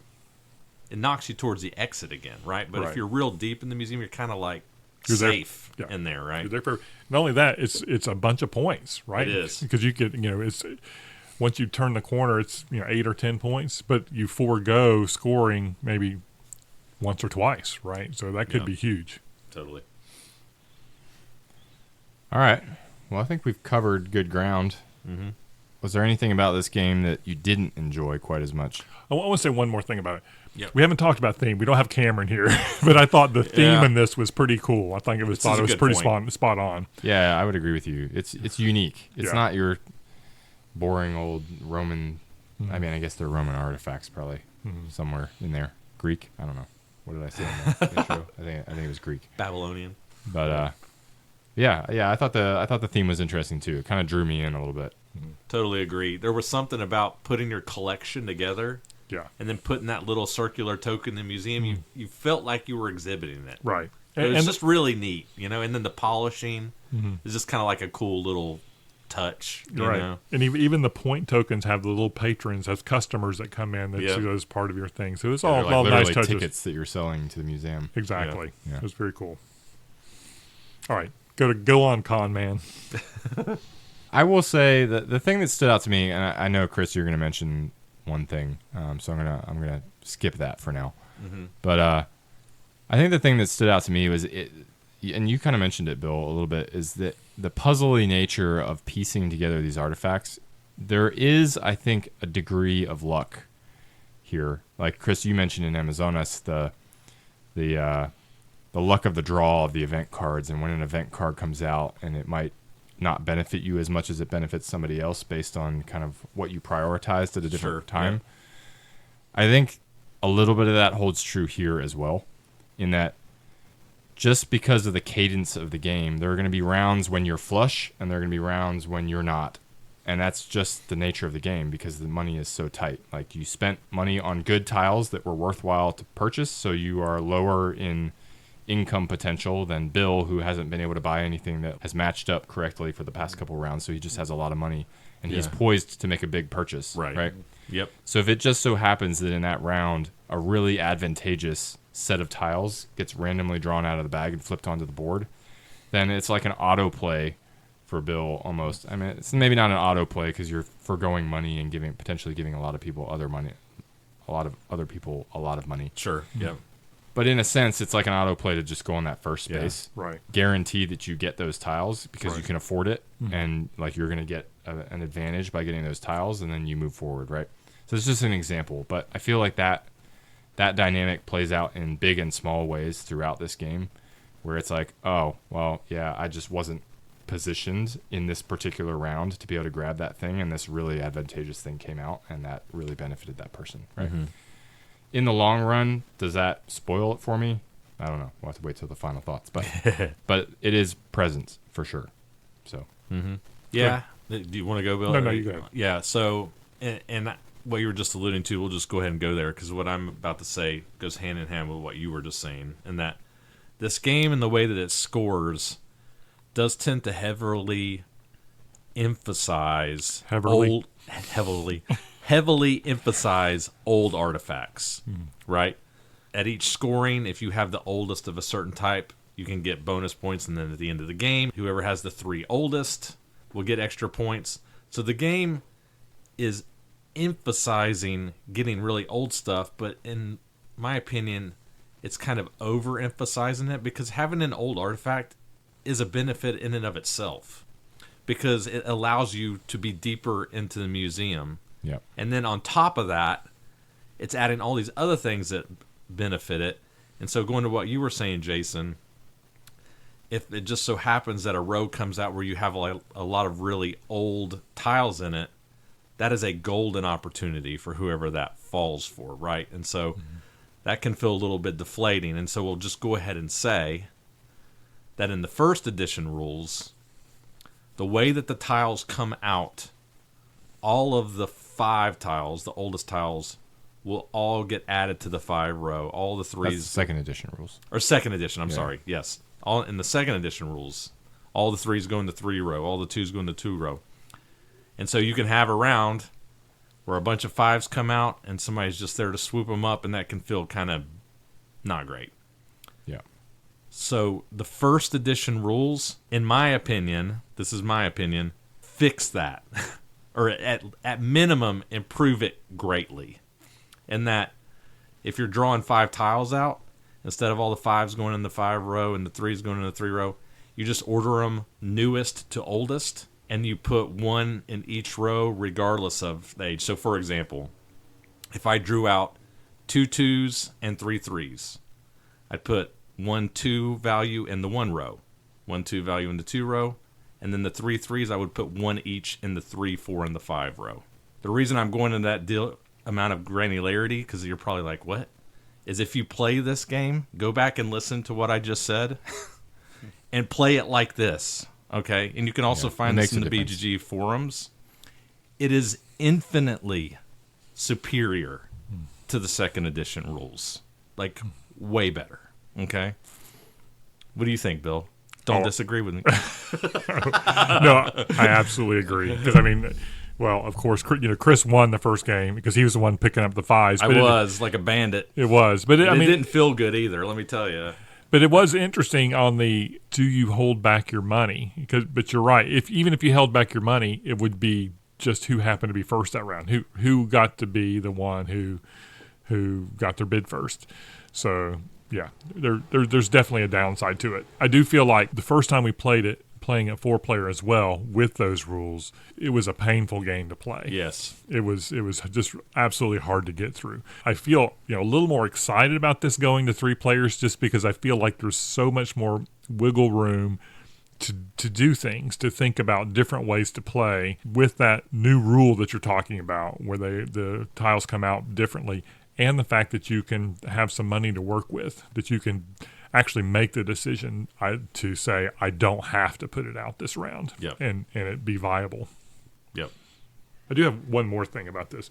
So you kind of half alluded to it, that some of these artifacts have bonuses on it that you get a victory point, basically, with it every time you score. They're like some special artifacts. Some special artifacts that if you put it in there. One thing that bothered me about it is it's like beige on beige. And so, like, whenever I got one, I didn't even know I got it. And then, like, Chris ended up beating us, like, by 10 points, but he ended up picking up these all the time. And I don't know how many you picked up, Grayson, or how much you. I don't think I ever had one in any of the games we played. Right. Chris had them every time. Exactly. Won So, everything. That sounds like a skill issue to me. That was that's Chris's normal cheating, but it's one of the things that I would have liked, especially given that it was so important. Because Chris, beat us by a bunch, and I think a lot of it had to do with those points. Because if you have 2 or 3 of them, and they score you a point every time you point, and you have 4 Don't points. let somebody do Moral that. of the story is I know don't it. play games with Chris. Yeah, Well, right. the part of it was He's not fun. That's right. Well, part of it was I'm farther away from it. It's beige on beige. I don't see it. Now, yes, you're right. I need to start focusing on it and Are you keep my playing eyes the on old card right now? Yes, Don't I'm do playing that, part of Bill. it. It just, if it's that important for a game like this, it should be just a little bit brighter, right, Yeah. or something. Because I just couldn't pick it up. It should be a sparkly vase. Exactly. It should have a little flashing light on the bottom. Pick me, I'm important. Exactly. All Don't right. let Chris have it. All right. Final thoughts time. So this game is one that I had varying thoughts on throughout the time that we played it, right? Same. Because we played it at 4, and I think Bill even mentioned this. It was kind of miserable. Yeah. We played it at 4 with the second edition rules, and it was super tight. In a bad way. Multiple times people were like getting out of the auction round with no money, and maybe that was just a skill thing in terms of us first play, not fully picking up on it yet. But it is really tight at 4, and the way the tiles were coming out, it just felt really rigid and not fun at all. Then we played it a couple times at 3 players, at least once with the new rules and once with the older rules, and it kind of really opened up when we played it at that player count. The turn order bidding mechanism is phenomenal. Mm-hmm. Like, I really love that part of the game. So I'm going to give this 2 ratings. At 4 players, I think this is just a 3. I don't really want to play this game again at 4. At 3 players, I was between a 5 and a 4 on this, to be honest. Mainly because of that bidding mechanism is awesome. Mm-hmm.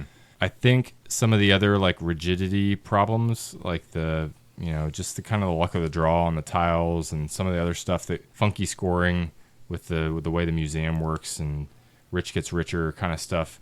Some of that bothers me a little bit, but I was still between a 5 and a 4 on this. I think I settled in. Final score, I think, is a 4 for me at 3 players. So if you're paying attention, that's a 3 at 4 players and a 4 at 3 players. But I could see this one potentially being more than a 4 with more plays and a couple tweaks here and there. That bidding mechanism is just that good. I don't know if it's enough to carry it to a 5 to me, but I would definitely play this game again. I enjoyed it. Nice. Yeah, I will echo your thoughts and what you said about the bidding track thing. It's just so freaking cool. Like I said in the review, it's one of the best mechanisms I've seen in a while. Really enjoyed it, but I agree with both Bill and Jason. It is not fun at 4 players. And I'm glad we all just kind of came to this conclusion. We didn't talk about this ahead of time because I had specifically wrote this as well in my notes. We all just kind of felt it, I think. That turn order mechanism doesn't work as well at 4. And the reason, there are multiple reasons, but the biggest for me is I feel like there needs to be that risk of the person on the end of really hitting it big, right?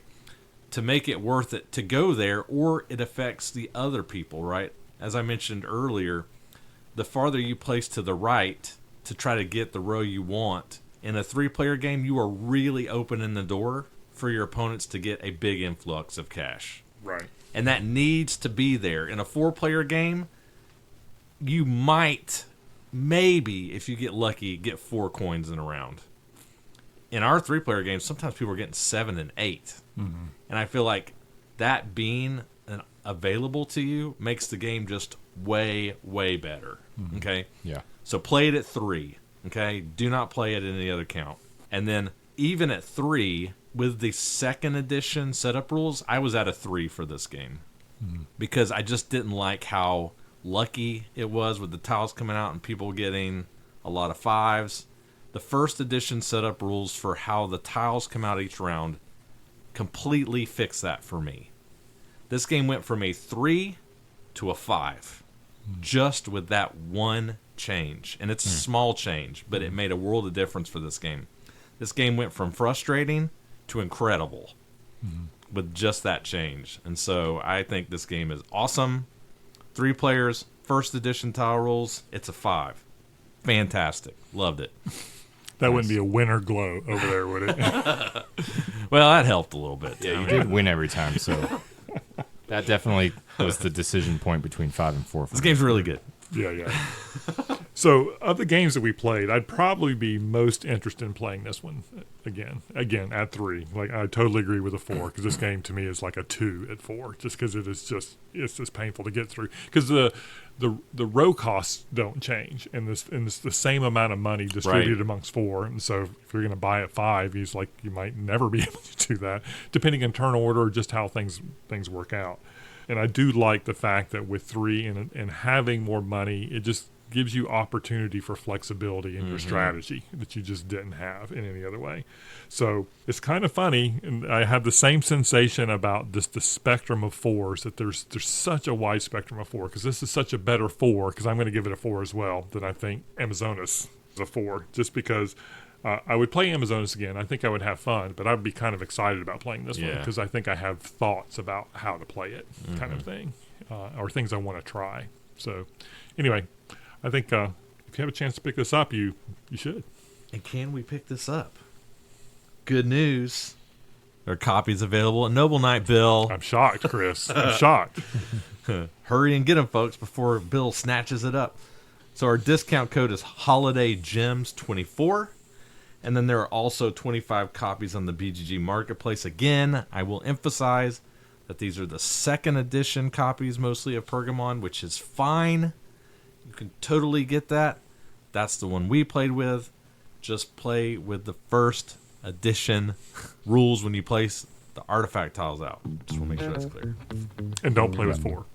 And don't play a 4. Just throw that fourth player pieces out the window. Throw them out the door. All right. Those are our thoughts on Pergamon.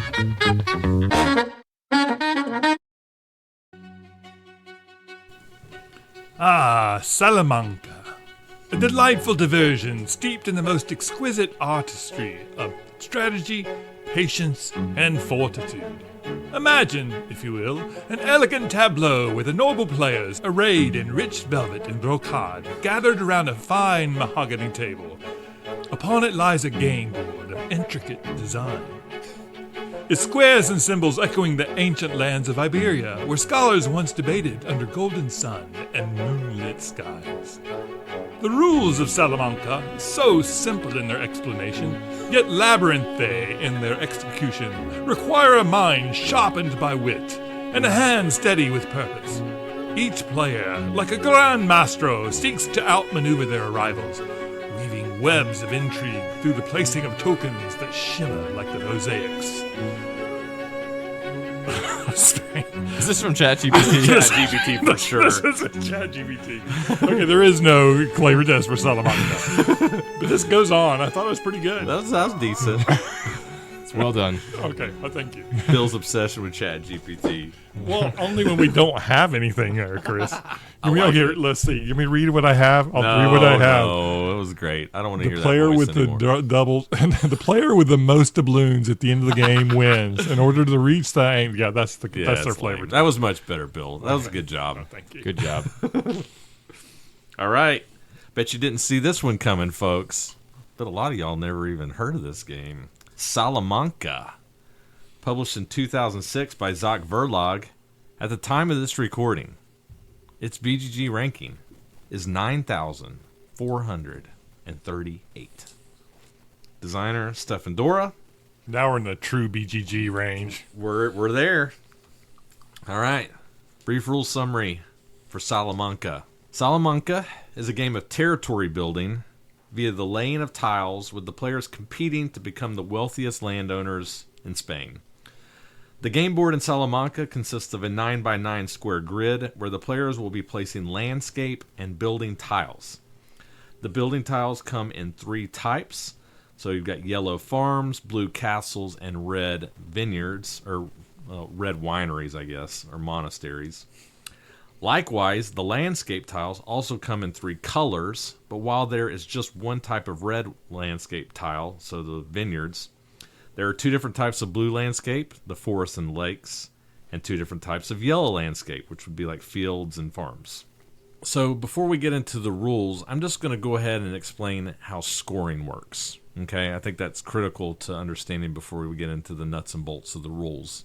And scoring's pretty simple. There's only one thing that really scores points in this game, and that's the development of a region, which consists of a building and neighboring like landscape tiles. So a very simple example would be having a winery bordered by red landscape tiles. So let's say we had a winery surrounded by 2 red landscape tiles sharing edges. The winery is worth 4 coins. Each adjacent landscape tile is worth another coin. So if I sold that building, I would get 6 coins or 6 points. Your money is points in this game. Another example, if I had a yellow farm surrounded by a 3-tile blob of farmland and a 2-tile blob of pasture land, I would get 3 coins for the farms, 2 coins for the pastures, and then 2 coins for the farm, because that's how much farms are worth. So a total of 7 coins. Okay? All right. So knowing that, let's talk about how you play. Each round of Salamanca progresses through 5 phases. In the first phase of the game, the tile display gets new tiles. These are the tiles available to acquire, to place out on the board, to build your terrains, your kingdoms, your building with its surrounding landscapes. In the second phase, cards are played. Now, I'll dwell here for a second because this is important and interesting. This phase is important because your played card will determine your position in the turn order, but your choice in card may also give you access to some special abilities on your turn. So the deck is numbered 1 through 10, but let's just use, for example, a 4-player game. It goes 1 through 8. The higher valued cards just have a number on them, okay? But as you move towards the lower valued cards, you get access to special abilities on the card. So, for example, the 6 value card can give you the ability to take a card out of somebody's hand and exchange it with a card in your hand. The 4 value card, which is the ruins, will let you put a plague token or a ruin token on an opponent's building, rendering it worthless for scoring until they play a ruin card to move that token off of their tile and onto somebody else's tile.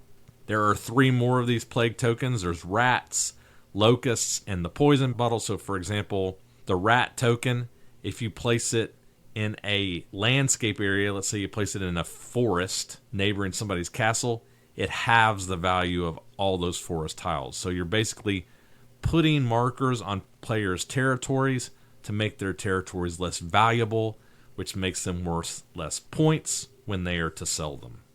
Okay? So the way that the card play happens is the start player will choose a card and play it face up to the table, not face down. Then the next player in turn order will choose a card from their hand and play it face up to the table, but it cannot match a previously played card. So I didn't mention this, but there are 2 of each card in the deck. So there are 2 8s, 2 7s, 2 6s. So if somebody played a 7, you cannot then play a 7. And it's important to note in the setup that in a 4-player game, there'll be 16 cards. Those cards are shuffled and then dealt out to the players. So my starting hand might be 7, both of the 4s, and then a 1, for example. Okay? Once all the cards are played, the players will then take actions from highest card played first down to lowest card played. On your turn, as your action, you can do one of 3 things. You can choose to take tiles from the display, add them to the board, expanding regions or blocking off regions and territories. If you place any buildings on the board, you can occupy those with tokens marking your ownership, and then you can sell buildings to get money and free up markers to acquire or to claim other buildings. Alternatively, you can place something called a conda token onto a building of an opponent. So listen up, shared incentive lovers. This will get people interested.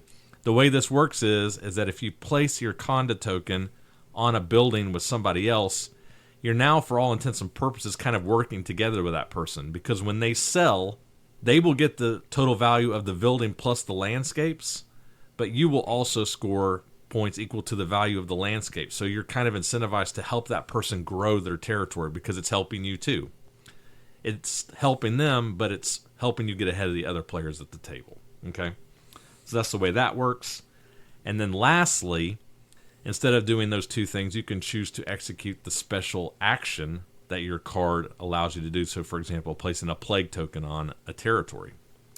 It is important to note that if you play the lowest card during the turn, you get to perform 2 of the previously described actions, and you will play your card first in the next round. So, for example, if I play the 2, the rat card, and it's the lowest card, I could place the rat token and then still place tiles. Or I could place the conda somewhere and place tiles. Or place the rat token. You can do 2 actions instead of just 1. In Phase 4, this is important.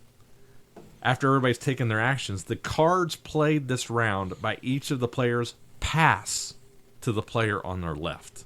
So the card you just played will now go into the hands of one of your opponents. And then finally, in Phase 5, players will earn coins if any of their owned areas have a total value of 7 or more, minus any plague effects on the area. If they do, the owner gets 2 coins at the end of the round. Any conda tokens there will get 1 coin. Play will continue on in this way until all 65 terrain tiles have been played. At this point, the players will total their coins, and the richest player wins the game. That's generally how you play Salamanca. Good job, Chris. Thanks, man. You know, it wasn't an easy one. I'll come back from playing Teach You now. It was way harder than Pergamon. Oh, yeah. All right. If you didn't fall asleep during my rules explanation and you were actually listening to me, or maybe you skipped ahead, which I wouldn't blame you, because rules are kind of boring. But anyways, if you did skip ahead, or if you didn't skip ahead, you may have noticed that when I was describing the card play, it kind of sounded like El Grande. And that's because it is like El Grande.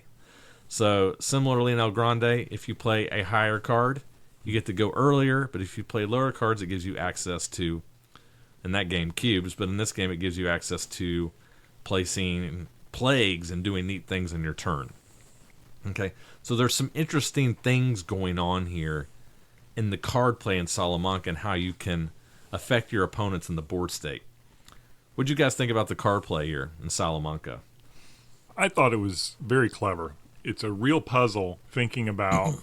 Well, I mean, the easy answer is play high if there's something on the tableau board that you want. Like especially early in the game, there's a city up there. You need a city to build anything, and you want to start with that. Right. However, you also know that that's going to your neighbor the next time. So if you play like an 8, which is the highest card, your neighbor's going to have that the next time. Right. So do you want to, kind of hoard your 8? And is there something better going to come out later? Certainly in mid-game, that becomes a real strategy. Like, what do you keep? 100%. And what do you send on to your neighbor? So I thought it was a very cool, very clever mechanism and a great part of, creating angst on how do I kind of finesse my way through getting what I want on each of my turns. Yep, totally. I think I'm going to play spoiler a little bit here. Maybe this is just me being a simpleton when it comes to playing this game, or maybe I just wasn't invested enough in it to think that deeply about it. I didn't feel as much tension as I wanted to feel with the card play in this game. There definitely is try to get the 8s, try to get the 7s, make sure you have what you need in order to grab what you want on the board. And I don't know, maybe it's tied into some of the other mechanisms of the game, but it wasn't as tense as I expected it to be based on what was available. Like the puzzle in Amazonas with the card play and the numbers felt almost like more of a challenge because you were playing it for that efficiency. In this, it's really just, make sure I have some high numbers so I can grab something good if it comes out on the board. And then these lower numbered cards with their abilities, maybe I throw a token out there if there's an opportune spot to drop it, right? But the spaces to drop them are fairly obvious. It felt like in most of our games, like there's one person who obviously has a location that can be blocked by this thing. So if I happen to have the ability to do it because I get the double action for going last, I'll drop it there. But you have to go last. You have to go last, yeah. Where it became most tricky, I think, is when people start dropping things on you, and then you need to be able to get it off in order to sell your stuff, right? That becomes a little interesting, and it's like, okay, well, I need to make sure that I have one of these, because if I start building up this area over here, somebody's going to drop the locust token on me or whatever, and I should make sure I have one of those in my hand so I can get rid of it when I need to. But I don't know. I'm not saying it's a bad mechanism. It just didn't feel quite as tense as I expected it to be, I think. So take that for what you will, I guess. Okay. Certainly not as tense as I think El Grande can be. I see the comparison for sure, but I think probably made a mistake comparing this game to El Grande because that's like one of your favorite games ever. No, it's not a mistake from the perspective that they are similar in nature. They definitely are. I think it's a good call out. I don't know if I felt the same degree of tension there, but that's just personal opinion. Okay. Yeah, I mean, I think for me, I felt like there was some cleverness in the card play here in that, if you have a hand of 4 or 5, depending on player account, where you can hold cards back in your hand. I did that several times in the game, actually, where like if there was a ruin token on Ken's vineyard, for example, and I'm holding both ruin cards in my hand, that's not ever leaving there. Right. Until I play a ruin card, right? And so I can hold those on there and just torture him with that, right? Like if I set myself up, unless he plays the card that allows him to pull a card out of my hand if he knows I'm holding one of those 2 cards, right? But that's a hard decision because that card is a high card. It's a 6. So the likelihood of that being the lowest card played, while not impossible, is low. Yeah. So am I going to use my entire turn to pull a card out of your hand so that I can get this thing off of me? Well, maybe. If it's a huge problem for me, right?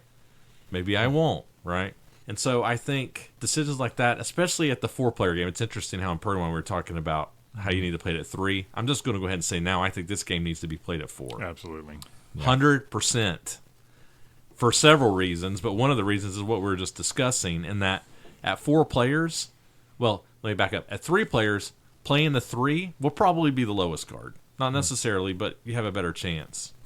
Whereas at 4 players, that's not nearly as guaranteed. And when you play those low cards, you want to be lowest because you want to be able to do what's on it and get another action. Nothing sucks more than playing a 3 and then somebody coming after you and playing a 1, right? And then you're like, the whole reason I played that 3 was to get this thing off of me, and I can still do that, but now I can't take tiles. Now I can't move my Conda token, right? And so I feel like the 4-player count made the card play more interesting, right? Absolutely. I enjoyed what was going on there anyway, but I feel like it was even better at 4. Yeah, I feel like what's going on in the rest of the game, Jason, I resonate with what you're saying with that. Not necessarily the card play, but just, I don't know, some of the other the mechanisms within the game. Well, let's talk about it. What do you... Well, I think we've covered the card play. Yeah. What else is going on here? Well, I'm going to try to stay in the things that I liked. I will say the final part of the card thing is there's a 5 card that's its special power is that Yeah. This card's fun. yes. Let's see. We'll describe the rules on it. If it's the lowest card played, it's a 5. But if it's the lowest card played, you become first. Right. So if somebody plays 8, 7, 6, and you play the 5, you're first. Right. Even though you played the lowest card. Yes. Which, interestingly, is less advantageous at 4. It is. Less likely that it's ever going to be useful. But it still happened. Yeah, so true. Yeah. And it is kind of a finesse card. Like if Chris plays 8 and I play 5, then Jason has to decide, is he going to let Chris go first or is he going to let me go first? And then he's going to kind of decide whether he's going to be second or not. It ends up being kind of a tricky move, and you can put somebody else in a bind kind of thing when you play that card. And so I absolutely enjoyed that one as well. I think we have to, for our listeners, because they love this kind of thing, and I think it's an interesting part of the game to talk about, we have to at least briefly talk about this Conda token. So it's kind of a bigger, rounder little token that you can place with your little fat guy who can sit on a building that one of your opponents owns, and now you are synergistically linked together. There's some shared incentive there of we're working together to increase our points against the other people at the table who aren't with us, so to speak. What did you guys feel about that mechanism? I think it worked well at for 4 players. It really was not. It didn't work well at 3 players at all, kind of thing. But why? I think we should go into it since we're not in cons. Why? But, well, it was just. I mean, I think we can mention it now. Yeah. It was just easy. I think, and almost accidental to end up with a 2 against 1 sort of situation, just because of how the game flowed. And it's just hard to break out of it because I don't know. It's just from the mechanics of the game. It just doesn't make sense for the two people who are sharing their incentive to change that. Mm-hmm. And it's hard for the third person, even with the plagues and stuff like that, to really keep it on them when you have two people that can remove it. Yeah. Kind of thing. Yeah, I thought it was good. I don't think it's the best shared incentive thing that I've played with, but it definitely evens the playing field a little bit. And at the same time, it like spreads the colors a little bit. Mm-hmm. By which I mean, like, it makes the reds even more valuable, because jumping on a red tile means I am guaranteed 4 more points than even the person who leeches onto me, versus yellow is like somebody can leech onto me and get almost the same amount of points that I'm getting. The gap is different, right? Hold on a minute. How do you mean? So because the red buildings are worth 4, right? The yellow buildings are worth 2, right? So if you and I are both sharing a yellow building, then I'm only getting 2 more points than you are. Sure. Right? We're both scoring against everyone else at the table, but I'm only getting up on you by 2. Mm-hmm. Versus if I'm on a red building, we're both scoring more than everybody else, but I'm up on you by 4. Are you talking about, when you say I'm up on you, you're talking about the person who owns the building? Yeah. I don't know why that matters to the person who has the conda token, though. They just want It to doesn't. jump I'm on saying with it matters somebody. to the person who is getting leeched from. Right? Uh-huh. So if I have red buildings, getting leeched from is less of a problem for me. Like, You're not losing points, though. You're not losing points. You want somebody to conda on your building. Well, maybe. Not maybe, absolutely. Why wouldn't you? Because they're adding to your landscapes, right? Yeah, but they're adding in a way that is not giving you an advantage, right? Why? That's not true. What? It's giving you an advantage against other players at the table, but if the person who's leeching onto you is in second place, right, or is like in contention, then it's really just the only way that you have to gain an advantage over that person is to have the more valuable building.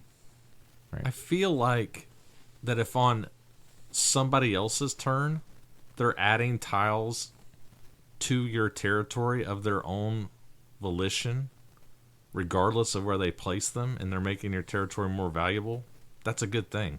Why would you not want that? Anytime somebody jumped on with me, I was like, sweet, let's go. Because they're gaining those points too.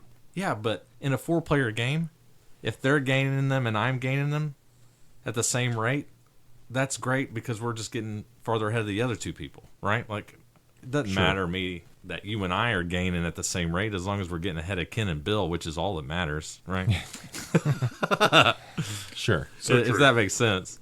I'm not trying to be contrarian. No. I'm trying to make for good listening. I think I disagree saying. with you is what I'm saying. Yeah, no, I know what you're saying. I don't disagree. I was just explaining a different angle of it, right? That if you are in contention with somebody, right, and they can always just latch on to you. You can't separate yourself Yeah, from you those can't ways. separate yourself from them. And so I think it's a good strategic while play. You're both now, quote unquote, working together to make things more valuable, you're not actually gaining a lead over that person. If you're the guy in second place, you're not able to catch the guy in first place if he's able to just drop that on you. Right. It's almost less of a shared incentive and more of a leeching mechanism, right? Like where if somebody's in the lead, I can leech onto them, right?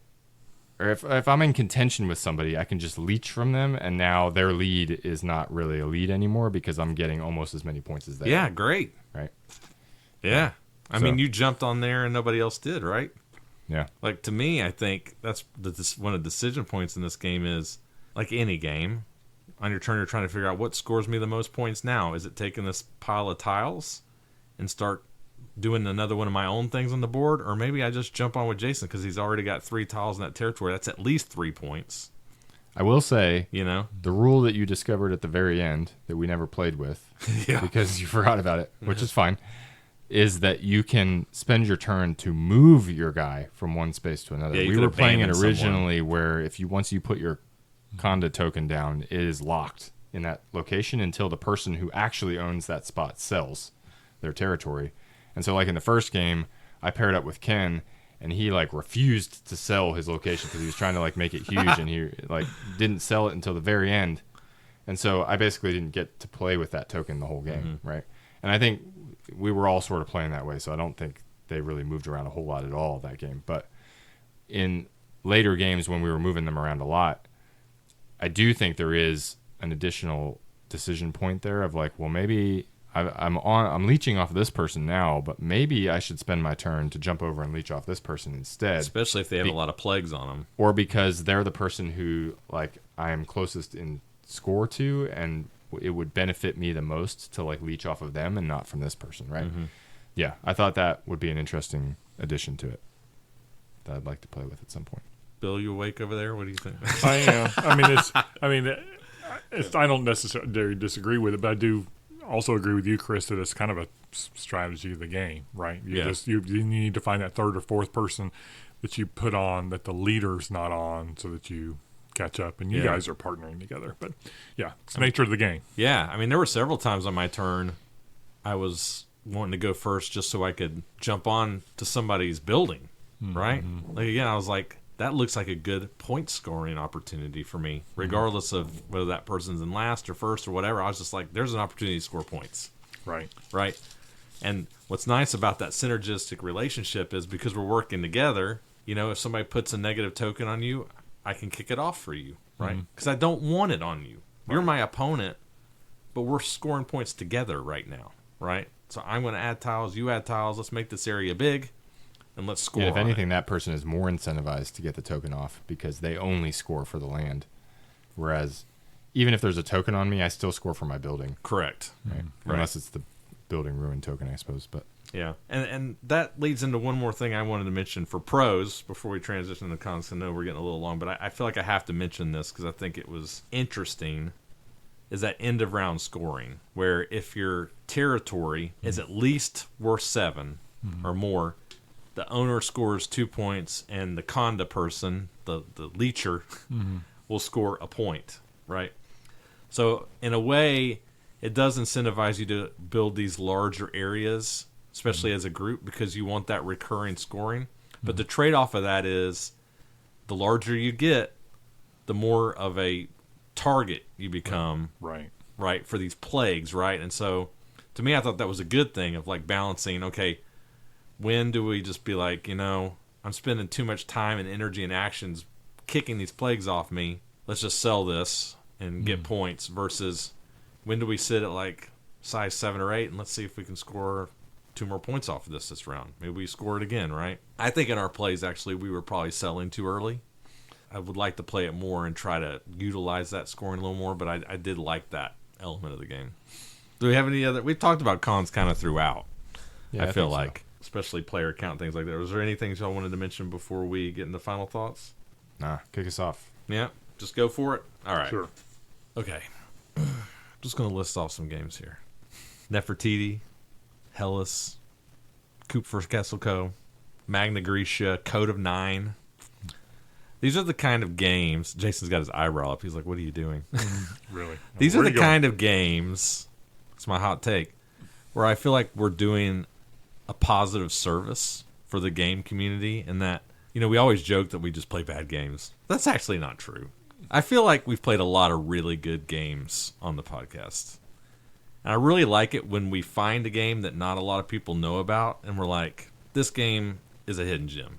It's worth playing. It's worth knowing about. I don't know where y'all are at. I'm starting to figure out where I think you might be, and I think I'm by myself on this one. But I think this is one of those games. Am I saying that I think this game is going to set the world on fire? No. Am I saying that I think this game is El Grande? No. Am I saying that I think this game is way better than being in the 9,000s on BGG and worthy of being played? Absolutely, I'm saying that. I think this game is really, really interesting, and I really enjoyed this game every time I played it, even at 3, although I would not recommend it at that count. You just have to know that this game is the definition of a dry, dusty Euro. Oh, it's ugly. It's ugly. It's dry as sawdust. And when we just said that, there are about 15 people in our guild that just put it in their Noble Knight cart immediately. And I know who you are. And you should. You should. You need to play this. If you can get over the dry theme and the old aesthetic, and you don't mind that, This game is worth exploring. I think there are really interesting things going on here. I think it's clever. I'm not going to hash it all out again. I'm just going to say I really enjoyed it. And at 4 players, I'm giving this game a 5. I think Salamanca is an excellent game, and I enjoyed it quite a bit. It surprised the heck out of me. I was not expecting to like it as much as I did. All right, Bill. Oh, wow. Okay. I am a little shocked on that. I don't know. I have a little less good taste in my mouth, apparently, than Chris has. I mean, I sort of enjoyed playing them. It did feel dry to me. I didn't feel like I had a lot of great decision spaces in there. I do appreciate the fact that you were looking far enough ahead to say, you know what, I'm going to take the first choice on this round, or at least try for it, because I see I can put my token and I can share this round, because I was really mostly looking at the tableau as like, do I have a city, that I can put out there, or do I have a land that can add to one of my existing cities that are out there. So I could have been missing some strategies easily, but I just didn't have that much fun playing. That might have been because I never felt like I was in it, and I just didn't feel like in my turns. I don't know. Chris would say that's a skill problem. It is a skill problem. Could be a skill problem. I did like a lot the card mechanism. I liked do I give up this card that's important to me in my hand to my neighbor? And Chris was sitting to my left, so it was horrible to even give Chris, better. Right, give Chris my 8 when I was Thank picking you stuff very up. much, Bill. Exactly, and so I loved that part of the game, but it wasn't enough necessarily to save it for me. So I'm going to give this game a 3. Okay. Yeah, I think that I'm with Bill on this one, sadly. I don't think this is a bad game. I see all the same things that you see in it, Chris. Like, all the things that you mentioned, the strategy. Like, I'm not saying it's not there. It's definitely all there. It's just dry. Yes. Like, even if I play my 8, it's going to go to the next person in turn order. I better think about that. I was just like, like, it's fine. I'm going to play the 8 when I want to play the 8 to get the thing that I want. And, that's the rules. It just goes to the next person, right? But as long as I play it and at a time that benefits me, then that's what I should do. It's fairly straightforward. I'm not saying there's not more depth to it there. There definitely is. And there are ways that you can think deeply and strategically about this game. They just didn't stick with me in the way that they did with other people. Did I not enjoy my plays? No, I enjoyed playing the game. Do I want to continue to play this game, though? I don't think so. And so, just in the vast array of other types of games that we have around us, it's just not one that I would envision coming back to. I think if the things that Chris has described as appealing to him are the things that drive you and that stick out to you, like, you should definitely try this game. It is not worthy of being in the 9,000s. I will say that No much. way. I agree with That's you on crazy, that right? point. Yeah, I'll agree with that. there's no reason for it to be that high. Ridiculous. Because games up in that range are like on the verge of like, this might actually be a terrible game or have something broken with it. There's nothing wrong with this game. I think it's a good game from that perspective. It just didn't grab me in a way that I would want to continue to explore it or dive deeper with it. So for that, I give it a 3. But it just is what it is. Okay. All right, Chris listen. the outlier. Joe, Ethan, John, RJ, Ghidorah, Carson. You know who you are. Pick this game up, play it, get on the Discord, chime in. I want to hear people's thoughts. This game is dry as sawdust. There's no doubt about that. 100%. I think most people probably wouldn't be crazy about this game. Just didn't bother me for some reason. I'm glad that you like it. Yeah. So. You go, Chris. I think there's some really clever happy stuff for going you. on here. I really do. I thought it was really, really fun. At any rate, if you want to give it a try, I actually misspoke. There are no copies on Noble Knight, unfortunately. That's sad. But you can get it on BGG Marketplace. Just 9 copies, unfortunately, but they're pretty reasonable. If you're intrigued and you like this style of game, I think it's worth trying. There you go. All right. And those are our thoughts on Salamanca. You tasteless hacks.